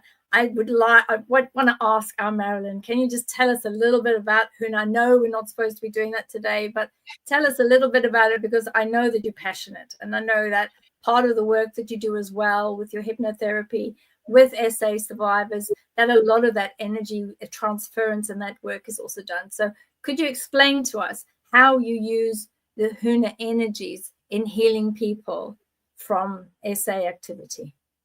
Absolutely. Now, one of the things about Huna, I was a massive skeptic, because when it was being explained to me, there was something, many people know of a little bit of Huna, something called Ho'oponopono. I'm sorry, I love you, please forgive me, thank you. That wasn't the Ho'oponopono I learned when I went to Hawaii. It's a big old stage with the Arca connections and the blades of white light and the higher self and all that sort of stuff and the symbols. But the premise of Huna is, and it's one that I use with global clients. So I could be sitting here in just outside of London. I could do some Huna with a client in Australia, because we've got, we're doing some coaching. I come into my head a few times. I think, let me just send them some Huna. They will email me and go, Marilyn, did you send me some Huna today? And I go, why do you ask? And they go, because I felt it. Or as you were saying earlier, they will listen to a recording that I created 10 years ago, and they will feel everything and all the symbols and the clearing as though it was happening in the moment. So Huna is said to date back about 35,000 years. It's about self-empowerment, comes from Hawaii, and it was illegal to practice Huna until 1989. I'm not going to tell you why. We'll talk about that on the show on the 22nd. But one of the things I found, it's a very good way to work with people remotely. And many years ago, now that I've got goosebumps as I even talk about it, I had a friend ring me up. I was sitting I've got a slightly different desk now, but I was sitting where I'm sitting now. My phone rings, and it was, she doesn't often phone at this hour. So I said, hi. She's crying. She said, I just wanted to say goodbye. You've been a great friend. I'm going to let you know that I'm ending it all. And I wanted to let you know that I love you. And I says, could you hold off doing that until tomorrow? And in the meantime, I'm going to send you some Huna. Is that okay? Because we need permission. She said, yeah. And she's completely off her face and she's drunk. I was writing a proposal at the time and it had to be in the next morning. And I'm like, it's 2 o'clock in the morning. So I finished the proposal. I go up to bed and I fell asleep. And I woke up at 3 a.m. I was like, oh my God, I didn't send the Huna. So I'm sitting in bed and I'm like, so I do the round of Huna, kind of, I drew a little, visualize her in my mind. And I think back in those days, I used to draw a little picture of people. I went to sleep and I sent her some very specific symbols: peace, calm, balance, etc. The next morning I come down 8 o'clock, open my email. There's an email from her saying, I'm so sorry about last night. I'm completely embarrassed. Had a really bad breakup. I've not slept for the last 3 months. She said, but what's really weird, and this is you're going to tell me where I've lost my mind. She says, at 3 o'clock this morning, I suddenly felt this wave of peace and calm and balance, and I had the best night's sleep I've had in months. And I was like, oh my God, you're not going to believe this. And then I recounted what happened. That happens all the time. I have somebody rock up to a webinar with a migraine. After we've done 5 minutes of Huna, they're in the chat, my migraine's gone. Look, let me say, I'm not making any healing claims. I'm not making any financial claims. I'm just telling you what happens for people. But it's such beautiful energy. It is so powerful. And whether somebody's there live, and please do be there live, because we want to get your immediate feedback. But even if you can't make it live and you're listening to the replay recording, listen to the recording, like, share, subscribe. People feel it, and it is just so transformational. I did a MP3 recording for a client a few weeks ago. She said, Marilyn, I listened to the Huna recording, and she said, I just sat there and there are tears of joy, because it can help people release a lifetime's worth of stuff, be that physical, spiritual, emotional, ancestral, genealogical. It is one of the most beautiful things I've ever encountered. And when it was done with me as the client, I only volunteered to be slightly facetious. And I wanted to cut the connections with a family member that really, I used to feel like this big, like they always put me down. Yeah. So I was the person didn't do anything in the room. Every half an hour, it'd say, how you doing? I'm like, dude, you haven't done anything. Because he was doing a silent version of Huna in his head. That night I went home, there was a voicemail from that person and they never call me. And that was one of the problems. They'll say, Marilyn never keeps in touch, but they never would call me either. So I'm like, oh, there must be something wrong. So I ring them up. Hey, how you doing? Is everything all right? I said, oh yeah, I was thinking about you today. I just thought I'd give you a call. Awesome. I'm like, okay. And they said, where have you been? And I was meant to be in the middle of my ACCA exams. And I said, oh my God, if I tell them that I've taken 2 weeks off to study hypnosis and timeline therapy, I'm going to get a mouthful. Why don't you just focus on one thing? But I thought, let me just go all in and just blow their mind and get it over with. I said, I'm on a hypnosis course. And they went, oh, they were pregnant at the time. They went, do you think hypnosis would help with my morning sickness? And there you have it. Looked at the phone. I went back to class the next day. I said, they've been abducted by aliens, because that's the most logical explanation that I can come up with to explain what the hell. And people have that all the time. We'll clear something, the person will switch on their phone, and someone they have fallen out with or haven't spoken to for days, weeks, months, or years has left them a voicemail or sent them a text just as we've cut that energy. It is insane. It's quick, it's fast, and it works in this medium perfectly. So I am so excited about the 22nd. We're going to do it because it's 22 and 12, which is fantastic numbers. You are going to do Huna, and I'm going to do my remote viewing energy push, and we're going to be the duo that pushes this out all over the world, and you can either Ladies, accept it or not. we've just cracked the code. I don't even think either of you realize this. What code We're are you talking about about? so the awakening. All these people who are becoming awoke. 1,000 years ago, somebody like yourself, Beverli, would write things in a book. They would have maybe like a little magical statue or some, lucky charms and things. And those would be what people would draw power from. We're in the digital era. If you're telling us that intent and your will can live on through video, this is why the awakening has happened. Yes. Because we are now stepping away from books and stepping away from idols. We're stepping into a realm that none of the dark forces could have seen this coming. Now, let me just tell everyone out there, why don't you all create a YouTube channel and make a video where you for 3 minutes, look into a camera, smiling, saying nothing, projecting positive energy, and just make the title, if you need to be uplifted, watch this video. Don't promote it, just put it out there and see if it's guided to someone who needs it. But putting that video out there, it's going to be suggested by the algorithm a couple of times. Collectively, we are putting out energy. Yes, there is definitely more of us in the 99% than the 1% and pushing out this energy. There is more content made on social media in a single day than has ever been made in the last 30, 40 years by Hollywood. Yep. If we can harness this legacy installation of energy, okay?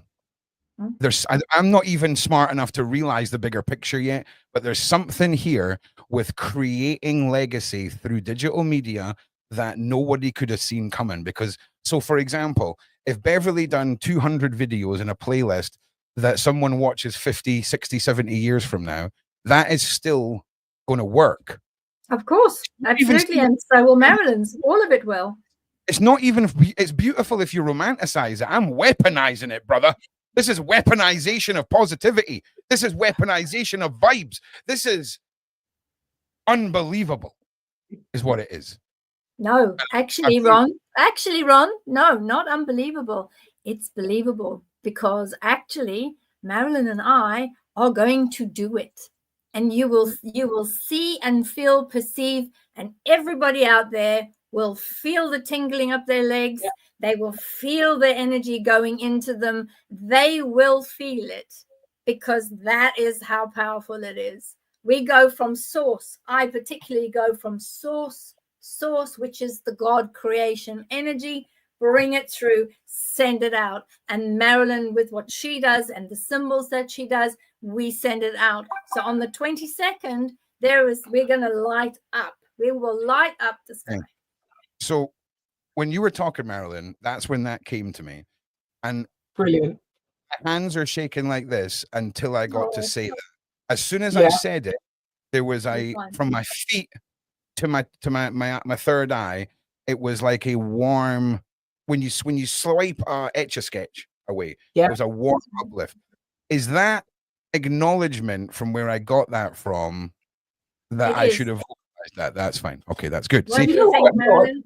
Seriously, one of the things that happens is I'll do the Huna, and people who don't even know what the hell I'm doing, they might have just, might have invited, saying, hey, I'm running a free webinar, I've got an e-newsletter list, so I often do free stuff for them and invite them along to things. Or if I'm trying stuff out, people will, I remember somebody put in a chat, she went, what did she say, Una? And I said, Huna. She's like, I don't know what that thing is, but when you did it, I felt it. And they described it. And a few years ago, well, for the past, 7 years now, I MC an event called, well, I won't say the name of the event, but it has people, because you might want me to promo on your channel, but it has people like Greg Braden, Joe Dispenza. Please. Please, of course. My word, no, please. Reaching the conference of consciousness and human evolution. So I'm the host and the MC. So I do all the intros, introduce the speakers, keep the whole thing moving. And one year I was there. It was the first time I'd ever, I think it was the first or second time I'd MC'd. I was just about to step on the stage, and the organizer comes running up and says, Marilyn, because I was just about to introduce Lynn McTaggart. He said, before you introduce Lynn, I've just realized people from the survivors from Grenfell Towers are, oh God, goosebumps. The survivors from Grenfell Towers are downstairs. Could you say a prayer or a blessing? Because Grenfell Towers, for those of you outside the UK, there was a big tower block that had funny like cladding on it, and the building went up in flames. And because it was so badly constructed, they couldn't survive. You know, a lot of people, we watched it play out on TV, they couldn't get to them in time. So I then go onto stage, and like there's 550 people in the room, and I says, look, I explained about Grenfell Towers because it's an international event, people flying from around the world. I says, do I have your permission? And while I'm walking on the stage, I'm like, what the hell am I going to do? And I was like, Huna. So I said, I'm just going to do some energy clearing work. If you'd like to receive it as well, give yourself permission to receive. And if it's not your cup of tea, just let it pass you by. I did 2 minutes of Huna, and I did some very specific symbols. Afterwards, a rush of people came and said, I don't know what you were doing, but when you started, I felt like I felt really hot.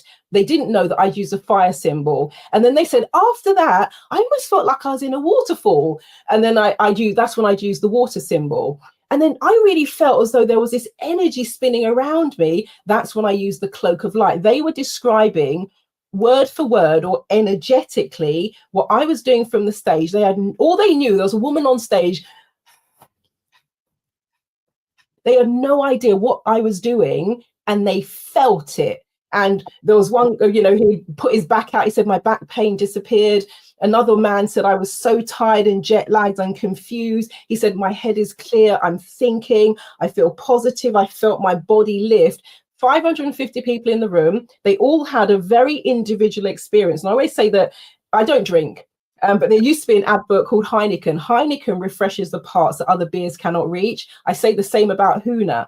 I am the conduit for it. I'm not going, right, we'll sort out that person's back pain. Hey, this one's got a migraine. Hey, this one's confused. Hey, this one's depressed. I'm not doing that. I'm going to say we're connecting with higher self. And pretty much I'm saying, dear higher self, connect with the higher self of those who have said they're willing to receive it. And if they choose to receive it, allow them to receive it in the way that is right for them. And for those who choose not to participate, allow it to pass them by. 500. And I was getting emails weeks after the event going, hey, I'm the person that spoke to you in the ladies' toilet, and I'm the one who felt the waterfall. It was mind-blowing, and I only did 2 minutes. And that same reaction will happen when we do it online. So like Beverli is saying, and not everybody feels it. Not everybody feels the energy, but they wake up the next morning oftentimes, and something that was a burden, suddenly they get partly through the day and they go, oh, it's gone. Isn't that quite, so could that work? So your intention is positive, but if you're at a music concert and there's a couple of people that look like backing singers, is there such a thing as negative intent within Huna? Could you, for example, making people feel hot, right? That would be okay if it was one-on-one, but if that's 40,000 people in a stadium, right? Is it possible for that to be manipulated and used against people?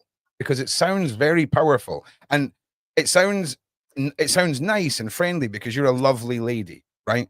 But what's the other side of the coin here, Marilyn? No, not in Huna. This can't work. Okay. There's something called it's about being when you talk about, let's say, Ho'oponopono. Pono means to make right. Okay. This energy comes from a place of making things right, bringing balance, righting wrongs. There is no space in here for that energy. So you know, so now one of the things I will say, because you can't, okay, all right, let me give you an specific tool is what you're saying. So like a spanner, I was just going to say that. I swear to God, I was just going to say that. I was just going to say a spanner and a hammer are both tools, but one doesn't necessarily work with the other. I'm telling you, dude, you're seeing the fanboying happen here now. That was it. Okay. One side. That's it. We've got tools. We've also got. In fact, you know what? I'm going to shut up. I'll be quiet. I'm quiet. Your energy's all over the place. I love it. Not just I can go, Marilyn. What have you done? Oh dear. Oh. Needless to And say, one of the things that they say in Huna, look, if whether I'm running a corporate workshop and I'm standing up to teach project management, public speaking, leadership, doesn't matter. Or if I'm running a personal development workshop or a webinar, I pretty much 90% of the time I open with a slide about Huna. And the slide says, think not that all wisdom is in your school. And what that means is you might think that what you're doing is the best thing since sliced bread. I might think that Huna and what I'm doing is the best thing since sliced bread. It's not the be all and end all. And there's a second part, depending on what I'm teaching, it says you will not teach beyond the level to which you have been taught. So coming back to what you're saying about the evil intent, what they're saying is, let's say if you've done Huna 1, a little bit like Reiki, you're not going out and working with or on other people. You have not been taught to that level. And they also say respect the lineage. So if you're passing something on, someone has to be at the level and capacity to hold what you are teaching them, and you will not go beyond that level. Right down to, I remember when I went out to Hawaii to study Huna, they warned us about the rocks and the artifacts. They said, do not take anything from the island. Respect it, honor it, enjoy it while you're here. And apparently, and I've never checked if this is true, but apparently there was a division at the airport in Kona in the Big Island. Packages would appear from all over the world, and it would be full of rocks and stones, etc., because people took them home having been told not to. And things started to happen, and they're like, I'm sending this thing right back to source. So Huna is very much about ecology, and that karma is going to come back and bite you in the behind if you start taking that and trying to play with it in those kinds of ways. Yeah, absolutely. And that's that sort of, it's like, nah, look, we're not playing that game, not with this, no. And that's very true. What if you fall over and you get a rock in your knee, right? And then you got to get on a flight, okay? Is there a loophole for accidentally taking a bit of Hawaii? Because I'm just saying, I'm that guy. I'm the guy who gets a bit of shell in his heel, right? And then gets on a plane and then wonders why he's got the Hawaii curse. Is it the intentive action of stealing? There's got to be a loophole, right? Otherwise, you've been told, we all know human nature. Back to hypnosis in a little bit. Don't touch that. Now you're like, I've got to totally touch that, or don't do that. I've got to have a bite of that. So we know human nature. But if you're innocently end up with a stone in your shoe and you haven't gone, oh, nobody's looking, I'm going to put this stone in my shoe. Those two things are completely different propositions. Completely different energy. Yep. Okay, I wish. Do you know what? I wish we were at a party right now and I could continue this stupid line of questioning, because I can create another loophole for this again. But I'll save you from that. So listen, we've got about 40 minutes left. Are there Marilyn, any questions? Are there any questions? Wrong. Bring us the questions. Are there any questions? Does bear poop stick to a rabbit? Nope. Okay, so yes, it does. Actually, that was the wrong analogy. Does hypnotherapy bring out negatives in a person? Hang on a second. Does hypnotherapy bring out negatives that a person forgot about? Interesting. I'm going to answer that in two different ways. Number one, I'm not there to dig about and bring stuff. There's a saying in NLP called fish in dreams, and it's a funny little analogy and story. And it says, if you as a hypnotherapist go in with the idea, let's just say, oh, all traumas related to a bad childhood. If I come with that in my head, I'm going to be trying to look for it everywhere. And so the story of fish in dreams is somebody goes to a therapist and says, hey, I had a dream about water. And the therapist says, were there fishes in the water? And the person says, I don't know. And then I went to a market where there are fishes at the market, and it just goes on. And it's this silly thing where eventually the person goes, well, they might have been. They go, see, I knew it. Everything is about fish in dreams. So that's not what it's about. One of the things I will say is, one of the things I hear most often is people say, gosh, I'd forgotten all about that. I hadn't remembered about that. Because what I'm looking for is the root cause and links and connections and things that feed into the issue and feed off of the issue. And oftentimes people will put that to the back of their mind and almost sort of block it out a bit. The good thing about it is those things tend not to come to the fore unless your body feels the time is right. Now, sometimes your body feels the time is right when you're at the family barbecue, because you're having a good time and you're relaxed and your brain's like, at last, they're in a good place. We can bring this up, bang, and it slams you. Whereas when you're in a session, this is what the session is designed for. It is designed to say, look, if there's anything that has been in the back of your mind, pushed to one side, forgotten about, that is relevant for you to bring up so that you can now get it out of your system, let's have it such that we can clear this. So it's not about digging about and trying to find hard, put things in people's minds or find stuff that maybe isn't even there, because you can imprint onto people. And we have societal norms about how things are and structured. However, if the mind and the body is like, this is time, let's bring this one up for resolution. Now I'm in the place of better out than in. Let's be having it and let's clear it off the table. Good. Okay.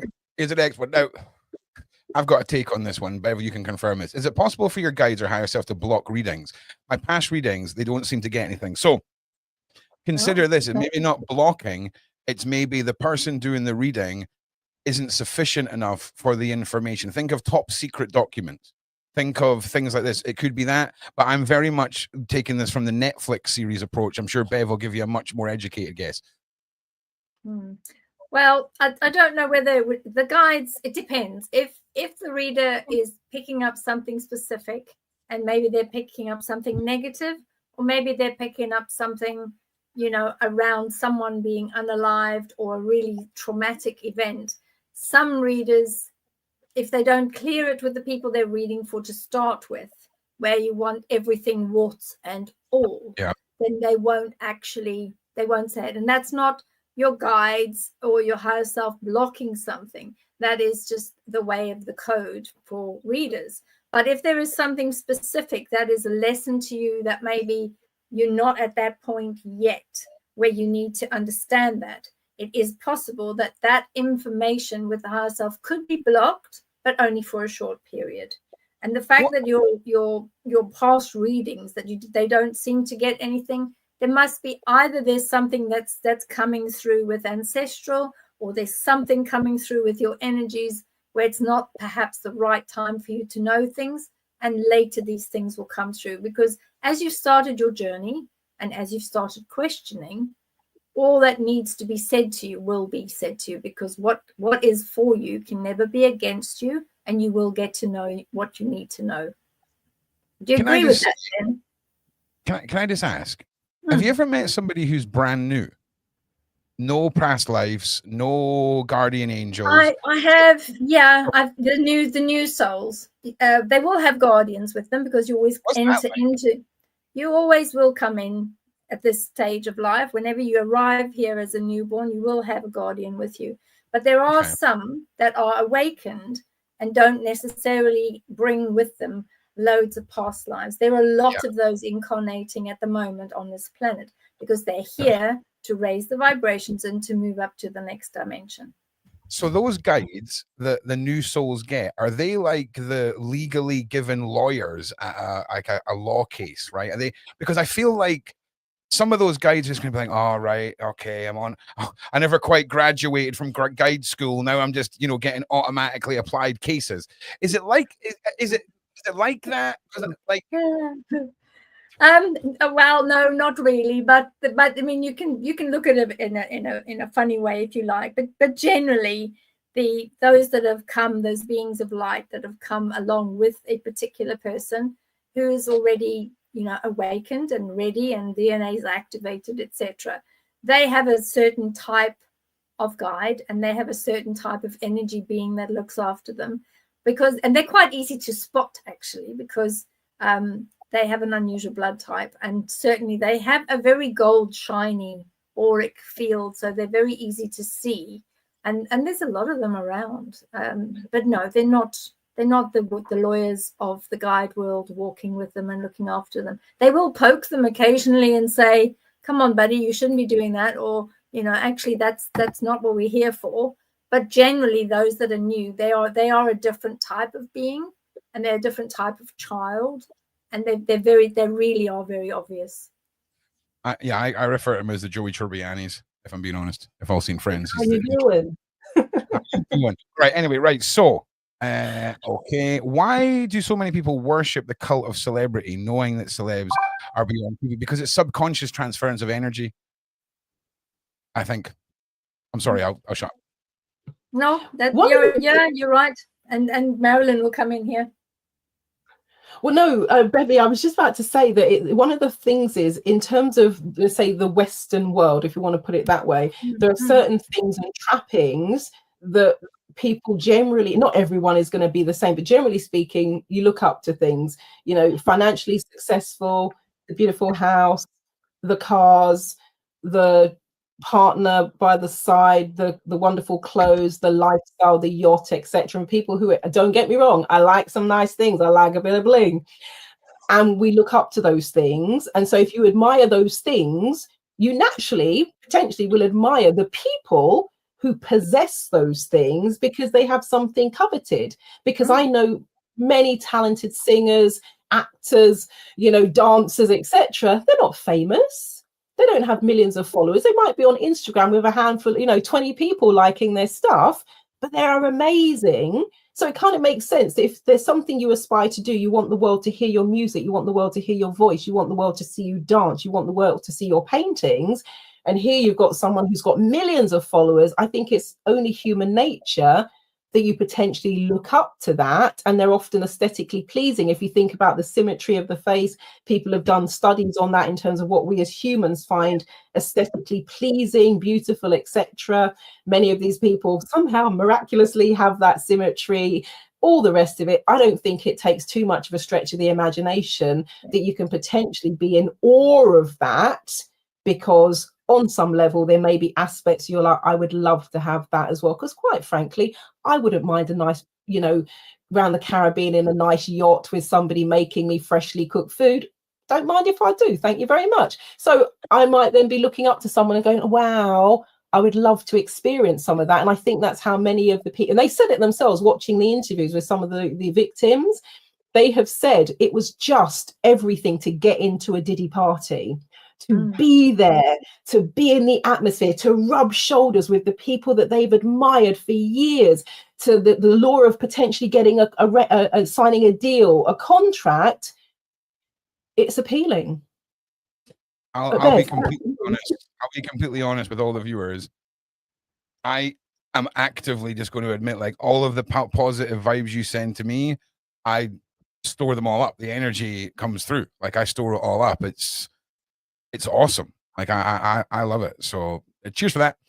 Right. So next one. Now listen, I'm going to let this one through. But don't be in the habit of putting your names up and your date of births up, just in case we don't see it and somebody in like a Vietnamese scam call center pretends to be Beverli and contacts you or something like this. So Beverli, and again, I'm sorry, I know it's a faux pas, like throwing your talents to somebody like this, but I know you might want to help. Beverli, are you able to tell if someone can speak to the dead? My name is Holly Grooms, born here. I felt like I can sense spirits and see them out the corner of my eye. Well, yeah, well, people can speak and perceive and see those that are in a different dimension, because those that are unalive, really, that's all it is. They're in a different dimension to us. That's it. There's no secret about it. It's just a different place and time, because time is a construct that's linear and being created by humans. So that's the first part. And based on your name, there is, and I see you're a July person. So July has a lot of psychic energies with them anyway. So you should have a lot of your clairsentience, you know, your clairvoyance and all of the clairs, all those different energies with you. That particular time period, definitely you should have something that can be energized or can be awakened. The fact that you can already see them out the side of your eye, it shows that you're starting to awaken. So expect around about July next year to have all sorts of wonderful new things happening to you, because 2025 is the year for things to awaken. All right. Thank you, Beverli. Now, I just want to say thank you for the super chat. Thank you again for the super chat. I'm a thriver. This helps a lot. Lovely, Kari. Well done. I don't know what this question means, but Ron doesn't like gore films where it's all just about the gore. because whether it's somebody really being cut or pretended to be cut, for some reason I live all the cuts, right? It's the only type of, I don't know if maybe that's a past life thing where I've been It is brutally, probably, yeah. man. I remember a partner of mine was in the kitchen and she was cleaning out a glass with her hand in the glass doing this first, and I she know what you're gonna say. He shouted on me. I ran to the door, closed the door. I closed the door, so she was now trapped in there. And I said, listen, I can't see that. If it happens in front of me, I can deal with it, but I'm not going to come in and help you. And I phoned my mum and got her to take her to the hospital. Right? That is a true story. A true story. I can't look at it, man. I'll live it. I will live it every time. But if if the same thing had happened in front of me, I would have been fine with it. It's so weird. Okay, so horror movies like that, I don't like. I like independent horror. That's the best. Can certain voices trigger hypnosis? Let me take that further. Tones, voices, things like that. Marilyn, is it possible for us to just be under a spell without realizing? And there are two sides to this. So the first thing I saw when I thought of that, there's something in NLP, neuro-linguistic programming, called anchoring, where people can be anchored either positively or negatively to a voice. So I had a friend, I met her when I did the training 24 years ago, and she had a boss who would say her name and say, can I have a word with you? And she was always going to get a dressing down, a telling off, and she would go into what you call an unresourceful state. Immediately she heard the voice. And if anyone had a voice that sounded like her boss, she was gone. Wow. By the same token, with regards to certain voices trigger hypnosis, there'll be voices that maybe you find soothing, that maybe allow you to get into a particular state where the modulation of the voice is wonderful. I've heard hypnotherapists with all sorts of different voices. Some of them kind of jar me initially, but yeah, the voice is powerful. And as you said, Ron, the voice tone, the cadence, the structure of the words. There's something in hypnosis where you kind of break things up. And you fractionate it. So you might almost half finish a sentence, or you're partway through and then suddenly you drop into another thing. So the way that you overlay things can be quite hypnotic. And you can, like, for example, if I'm working with someone around fear of public speaking, I could say something like, wouldn't it just be amazing such that next time you find yourself on stage, it is just so natural and easy and you do it without even thinking about it. And you can layer that in and it just sounds like a regular sentence. But what it does is it layers itself into their brain.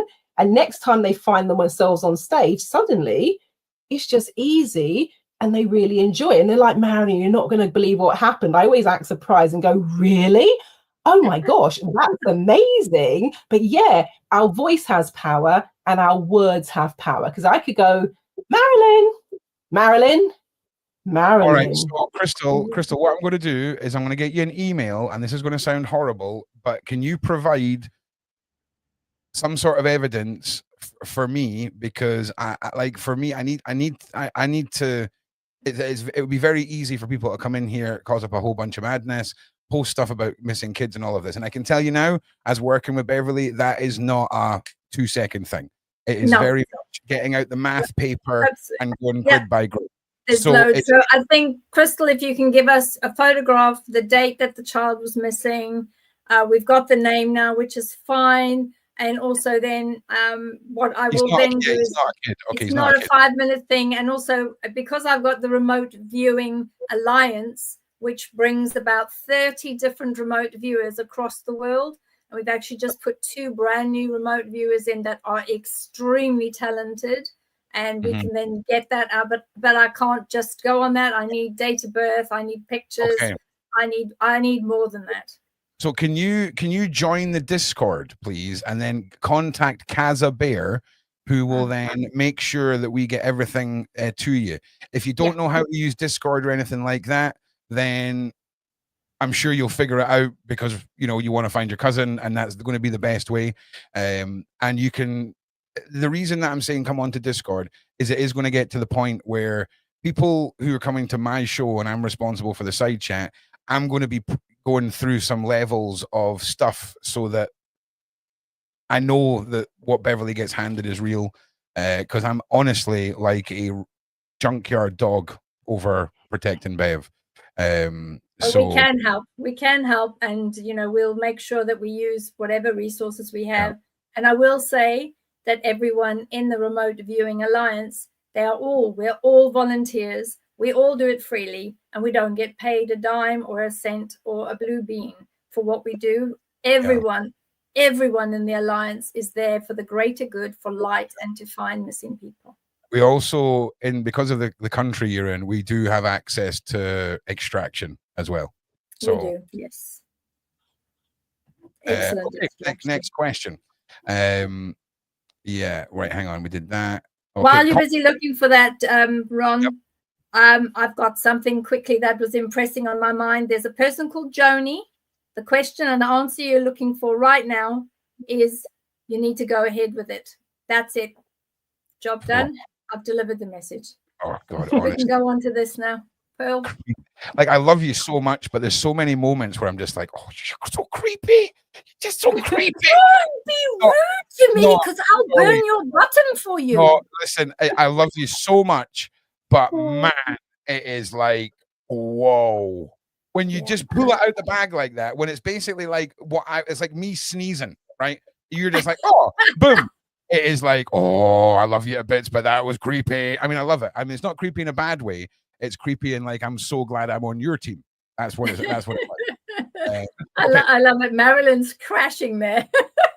Oh yeah, Marilyn fully has been indoctrinated in a podcast where the host is just here to learn and to go on a journey. And you know what's amazing? A year from now, people will have been watching this, and I'm excited to see where I end up on my journey, because things are happening since I've met Bev, because I've never had somebody that's like what's a teacher or whatever that person is, right? Because I've never given a rat's ass about most people. Like, I'm not going to listen. No one's going to come to me and be like, oh, nah. But Bev, I don't know where you came from, but man, you're changing me as a person slowly. And it's not with the light. It's just better control and decision making, refining, discovering, accepting, acknowledgement, belief. It's just, I'm freaking here for it, man. Right. Okay. Thank you, Ron. That was really nice. And I know that sort of thing, sharing those sort of emotions with you and that energy coming out of you, I honor you and honor what you've said, because it's a great energy. The worst part is, I'm not even saying it for you. I'm saying it for me, because I need to say it. That's good. It's giving recognition to yourself to honor the being that you are, the gentle giant. Oh, it's all you, man. It's all you. And I'm so excited to be part of it. Right. Next question. Has Beverli checked the energy of Somerset something or other, leader of Mothers of Darkness High Witch? This is a spicy one. This is that Chateau de Amoroy area. Not a nice place. And that is an understatement. Yeah. That's quite a difficult one. Also, because there's a lot of unalived rituals happening there. And actually, when the lid gets blown off further, there's a lot of additional items that will be found buried here, there, and everywhere, all around the chateau and those areas. And they will uncover some of the tunnels that actually go from the chateau across to buildings, the church, some of the residents in the area. So yeah, it's going to be fun. And hopefully Jessie will be safe, the whistleblower particularly. Thanks, Gemma. That was a good question. Okay. Okay. This is now we're talking. Someone's got the tinfoil hat. Helen, I'm here for it. Flight 37, Malaysia, right? Was it? I worked on that, Helena. Elena. So I can tell you as an insider of one of the RV workers, because I have worked on a lot of flights. My most impressive one was the Helderberg, which went down just off South Africa, out towards Malaysia and those areas. And they asked me to find the black box, and flew me out at like 3 o'clock in the morning in South Africa. And I was staying near the lake in Bruma in Johannesburg. And because I was known to the authorities, they took me out and said, we need to know this, and we need to know if there are any survivors, and we need to know the reason why this happened. And I went out on a Hercules, which is a very, very large, like, helicopter with a big belly. went out on that, flew over the area, pointed to where it was. I said, can I go home now, please? So I went home, and they then sent divers down, and they found the plane, and they found the black box. Anyway, I digress. Flight 370, yes, intentional. There's the answer. You know, when you're doing like, nah, fine, never mind. I'm not even going to derail this. Just Okay. I'll just fly the plane. Oh, just it's there. Madness. Right. Okay. Beverli, would it be safer for not to be recognized as Jay-Z? Okay. Beverli, would it be safer for Remy or not to be recognized as Jay-Z's son because of Thelemites' interest in bloodlines? Oh wow, that someone has been reading some stuff, because that is a deep one. Yeah, that is a deep one. Rimian scatters weight. You know, this young lad, if you see a picture of him, he's just like a mini me of Jay-Z, and he has those energies, and his bloodline is there. And I do think he deserves a hearing. Remember, you might think that it's safer, nosy Speckly Lee.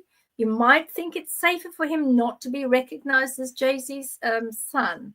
But, you know, this young man who's now 31, to me, he's young, because I'm like a couple of times old, 2 times, if not more, older than that.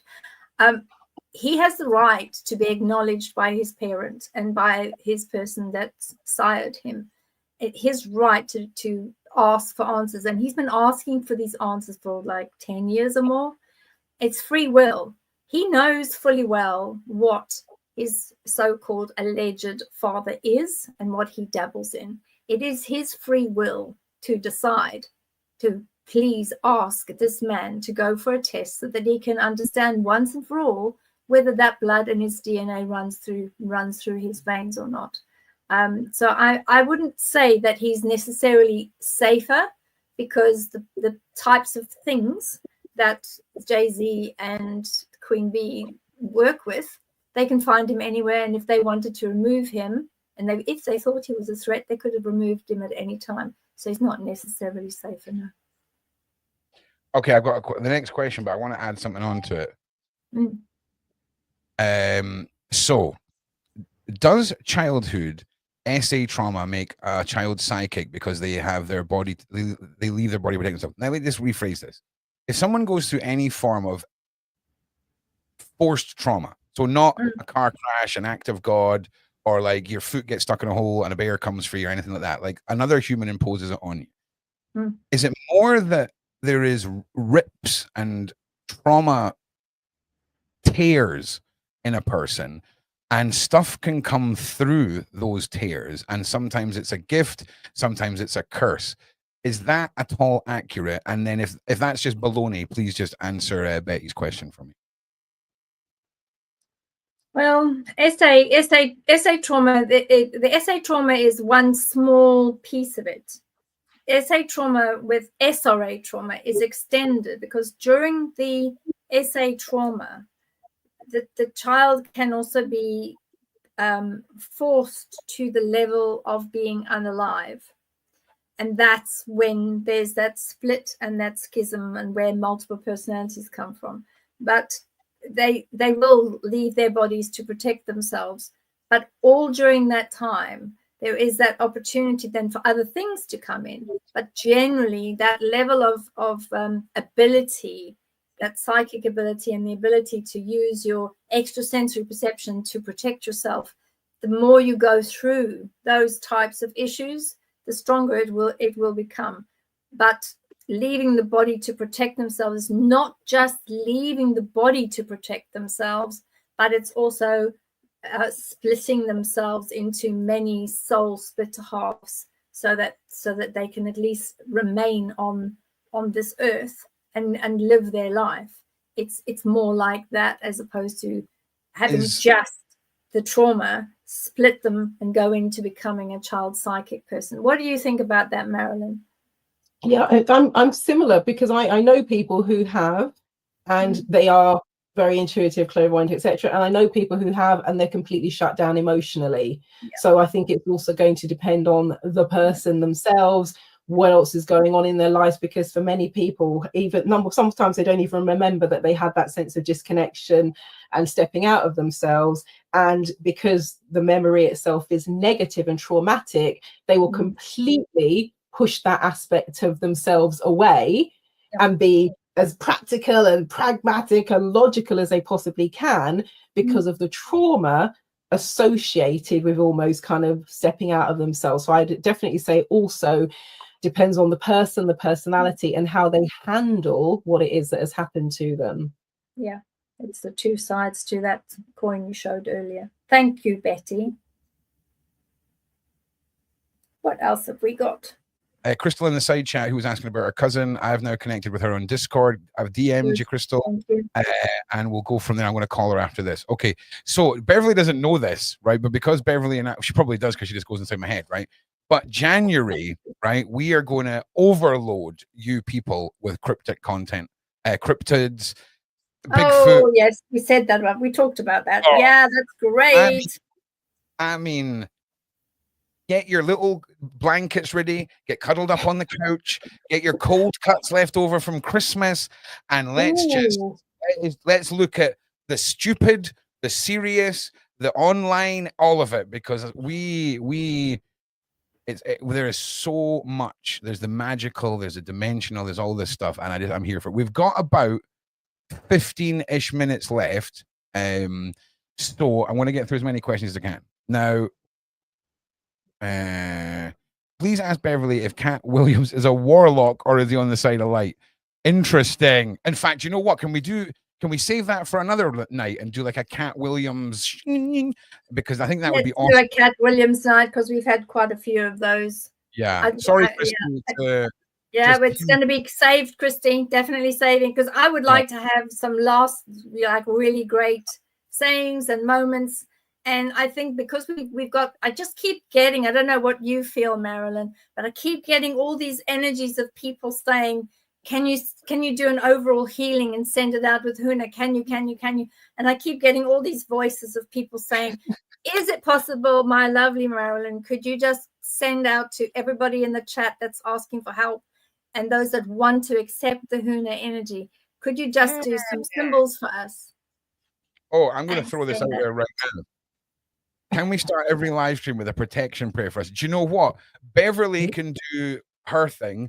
I will create a sigil just for this live stream, just for the side chat, that I will teach you how to redraw at home and energize, and you can sit and hold it, and let's get proper into this. Not so that I can put it on merch. You can draw it yourself, but I'll definitely stick it on a mug. All right, I'm telling you that now. But yes, we can do that. Absolutely. That's a great idea. That's a great idea. I love it, because I do that anyway at home, because I'm always in my studio, back end of the studio, backstage, and I do all these things before Ron joins us, and I'm sure that Marilyn was doing the same thing. Marilyn, could you do that for everybody? Because I just had that strong feeling. Yeah, I agree. Ron has just been raw dogging this. Ron does nothing to protect. Ron is just beyond in his head safe. I think a sigil, I can contribute that way. That's one of my. I think that's wonderful. I like it. So also, lavender. Okay, lavender is one of the this. You know, when we talk about potions and alchemy and all of this, this is one of the greatest gifts to the whole world is lavender. I'm sitting sniffing it. I center it. It's like one of those, a psychologist tells you to do, like, I think positive things and rub your leg, and then eventually you'll just rub your leg and feel good. That's my cosmic version of this. And I'm telling you, man, lavender, baby, for sleeping, for centering, for all that stuff. So tonight there's been a madness going on. Energy's coming in. I've been feeling a lot of imbalancement, a lot of unease. You can watch back through. This is a lot of time where I take myself away from the screen, but I just started sniffing this, and I'm good. You're much better. Good. I'm good. Take all the healing energy that our Marilyn is going to send, because she's going to do some great Huna to finish off on a high positive healing note for us. Well, okay, so what I'm going to... No, sorry, go on, Ron. No, I'm just thinking, well, we need a healer in the Avengers, right? Because we don't have a healer in the Avengers. And when it comes to battling the final boss, we're going to need someone to heal Big Homie as he's tanking. Okay, we need that. Collecting teeth. Collecting teeth. Ron is definitely not looking at us all like a perfect World of Warcraft team for doing a dungeon. Tank, healer, mystic, rogue, all that stuff. I'm telling you. Well, I'm Anyway. sure Marilyn is already on board with that, because that is a conversation Marilyn and I have already had. Yeah, I figured this, but we need a healer, man. We need a healer. Right. Okay. So Right, go for it, Marilyn. We covered the Cat Williams. Okay, this is another good one. Hi, can you look into my mother? I witnessed her death from an asthma attack when I was 7, and very soon after, she visited me, guarded by the men in black. Was she an alien? That's a bold one, mate. I'm not going to lie. That's a really big one. That's going to take quite a while to unpack that one. Can we put that one in Discord and then use that for later? Because that's a really nice one, and it's one that I would like to get into, but that's going to take a long time. And we're waiting for Marilyn to give us the final energy and healing. Well, Krista, you just tune in every week to the Awaken with Beverli Rhodes. Okay, but Beverli will give you a more less selfish, evil marketing director version of that answer. Okay, so one of the things I would say with regards to Huna and any kind of clearing energy work is you check in with yourself and you ask, are you open to receiving it? And I will always put the proviso in. You're asking that your inner self, your inner mind, your inner wisdom, your higher self, you're asking that whatever the frequencies, the energy is, that you receive it for your greatest and highest good, and in a way that is right and healthy and ecological for you. Because you always want to have yourself be in a better place than when you started. So if something isn't right for you, if it doesn't resonate, even if you like the person who's telling you about it, just say no. A bit like coming back to the Diddy party. If they offer you that drink, you're like, no, thank you. Because that's one of the things that Cat Williams says, don't accept the drinks. So it's similar to that. You kind of go, am I up for this? Do I want to receive? And also you have that filter system as the energy comes in, and you use your natural body intelligence to go, do I like the vibe of this? Do I want to receive it? If so, you give yourself permission with that ecology proviso. And if not, you let it pass you by. So one of the things we're going to do, there's something in Huna called ha breathing. So we're just going to do 3 very quick ha breaths. And the way that you do the ha breathing, you breathe in through the nose, you breathe out through the mouth, and you make a ha sound. So I'll do one just so you kind of see what it and hear what it sounds like. It's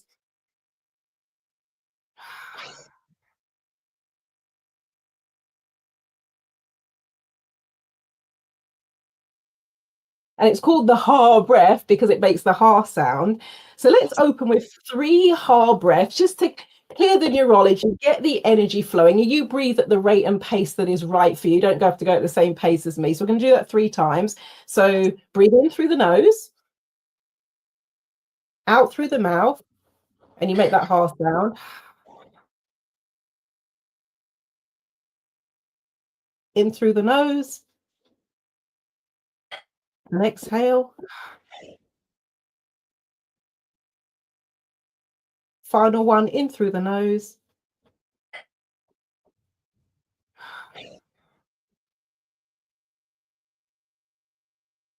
And even just doing that, even if you just did it 2 or 3 times, it just calms the body. It just kind of brings things back into alignment, also sends the oxygen flowing, reoxygenates the brain if your thinking has been foggy.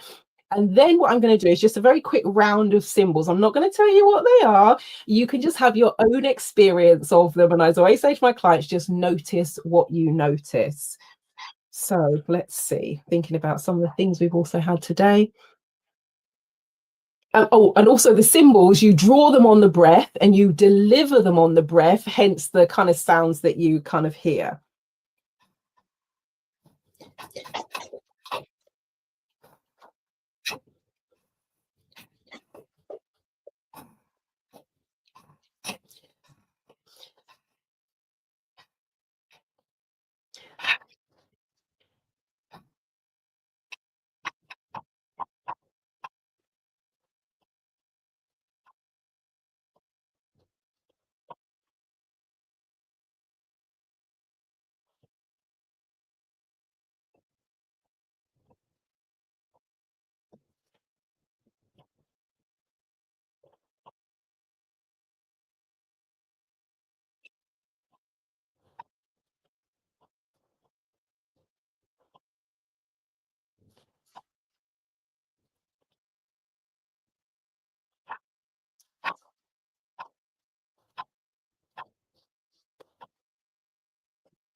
And then you can just take a deep breath in and exhale.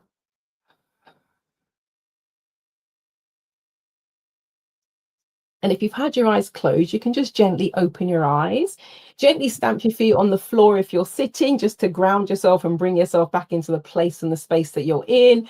If you're lying down, you can pat up and down the arms, pat the chest, just to bring yourself into the date and place that you're in on this day, the 11th of December, the year 2024, or whatever the date is when you happen to be listening to this and watching this. So that's a quick round of Huna. I am going to be honest, right? There's a lot of emotion here, right? So when you were doing that, I felt like someone was coming in on the right side and gathered in my left palm. Is it possible for people, and again, this is the digital era, so when was this possible before? But I feel like you putting over that energy, I feel like I could have gathered that and pushed that into someone who needed it if they were in front of me. If they needed healing, yeah. Yeah. And there was a fire energy as well that we saw from there coming out of your hands too. There was a, the light circle of fire happening. So I think that there was a lot of really fantastic healing energy that went out. And for those that have accepted it, Marilyn, I honor you and I thank you for doing that. And all that you have helped tonight, we thank you for that too. This is like a spell book. This is like a spell book, dude. Like, this is like, okay, I'm going to shut up. This is, I'm very close to just, for no reason, when I started talking, very close for no reason, just almost burst into tears. Into tears, yeah, we saw that. It was great. It was great, but man, I need to stop asking questions for the answers that I want and then getting the answers that I want and then just being like, all right, I'm going to go live in a cave. I'm out. It's too real. You gotta tell Sam that, because remember Sam and Sam's show when I did the stuff that I did. Do you remember Sam said you gotta make Ron cry now? So go back to Sam and say, watch that show, because I was very close. So there we go. Yeah. Also, somebody said lavender, some sandalwood was a better choice over lavender. For me, I believe, yeah, but I believe whether you're a man or a woman, we come from woman. Woman is the creative side. So you have a male or you have a female form on this ball, but I believe we're all representations of a female energy. That doesn't mean I'm a big, I feel like I'm a woman. I don't. But for me, because I spent a lot of time doing Tantra years ago, and it taught us a lot about female energy, acceptance and caring of energy, love, connection, intimacy, the use of chakras. I had one really mad moment, Beverli, when I was learning how to meditate, and I was sitting in the bathroom and there was steam coming out the bath, and I'm sitting doing my meditating beforehand, and I went into a weird state. 2 seconds went by, I opened my eyes, the sun was down and there was no more steam in the bath, and I swear the only reason I opened my eyes is because I thought I was an inch off the floor.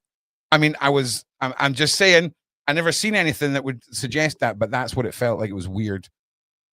Okay, anyway, listen, I'm going to shut up again. I'm so sorry, right? One more question.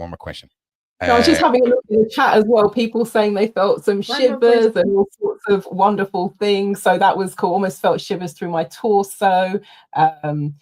And you don't have to feel anything. Just for people who say they don't feel anything, you don't have to feel something. I'm just going to say, notice what you notice over the coming hours, days, weeks, months, even years, because it's a very subtle but powerful energy. And the request is that it works with your energy field in the way that's right for you. Some people feel, it's like some people visualize and some people don't. It's similar to that. Just wanted to say. All right. So we've come to the end of the show. I hate it. I hate the end of the show. Okay, but listen, Marilyn, I think you're a great addition to a lot of things. So we'd love to have you back, even if you're more of a panel member, if we've got a guest on and things like this. I think you're healing almost from a selfish point of view. I think we need that, because that was good. Right, that was the right. Marilyn will be back on the 22nd. We're gonna do some very, very powerful stuff, As Marilyn is doing her work with her Huna, I'll be doing my work with frequency and energy manipulation, like a Blade Runner, similar sort of things. And between the two of us, we're going to create lots of energy balls. So absolutely, I would love to come back. Yeah, and Beverli, just to say thank you so much for the invitation. Ron, it has been an absolute pleasure. I have enjoyed watching you at home on the live stream. It's been fantastic to be here in the virtual room with you. And thank you also to everyone who's watching live, for your questions, for your comments, and also for those of you who are watching in the future, even if that's 10, 20, 30, 40, 50 years from now. Enjoy, and we appreciate you. Also, as well, if this is 80 years in the future, hopefully before I died, I created a crypto coin. The link will be in the description. Please make sure you send all of your future money into that coin for my future grandkids. Awesome. Listen, thank you. Stay tuned. Thank you. As soon as this ends, you're going to click a button on the screen and you'll be, through the power of Beverli Rhodes, transported to the next Sean Atwood Live. Okay? A big thank you to all of you, guys. Everyone. And I love you guys. Thank you so much for being here. Bye.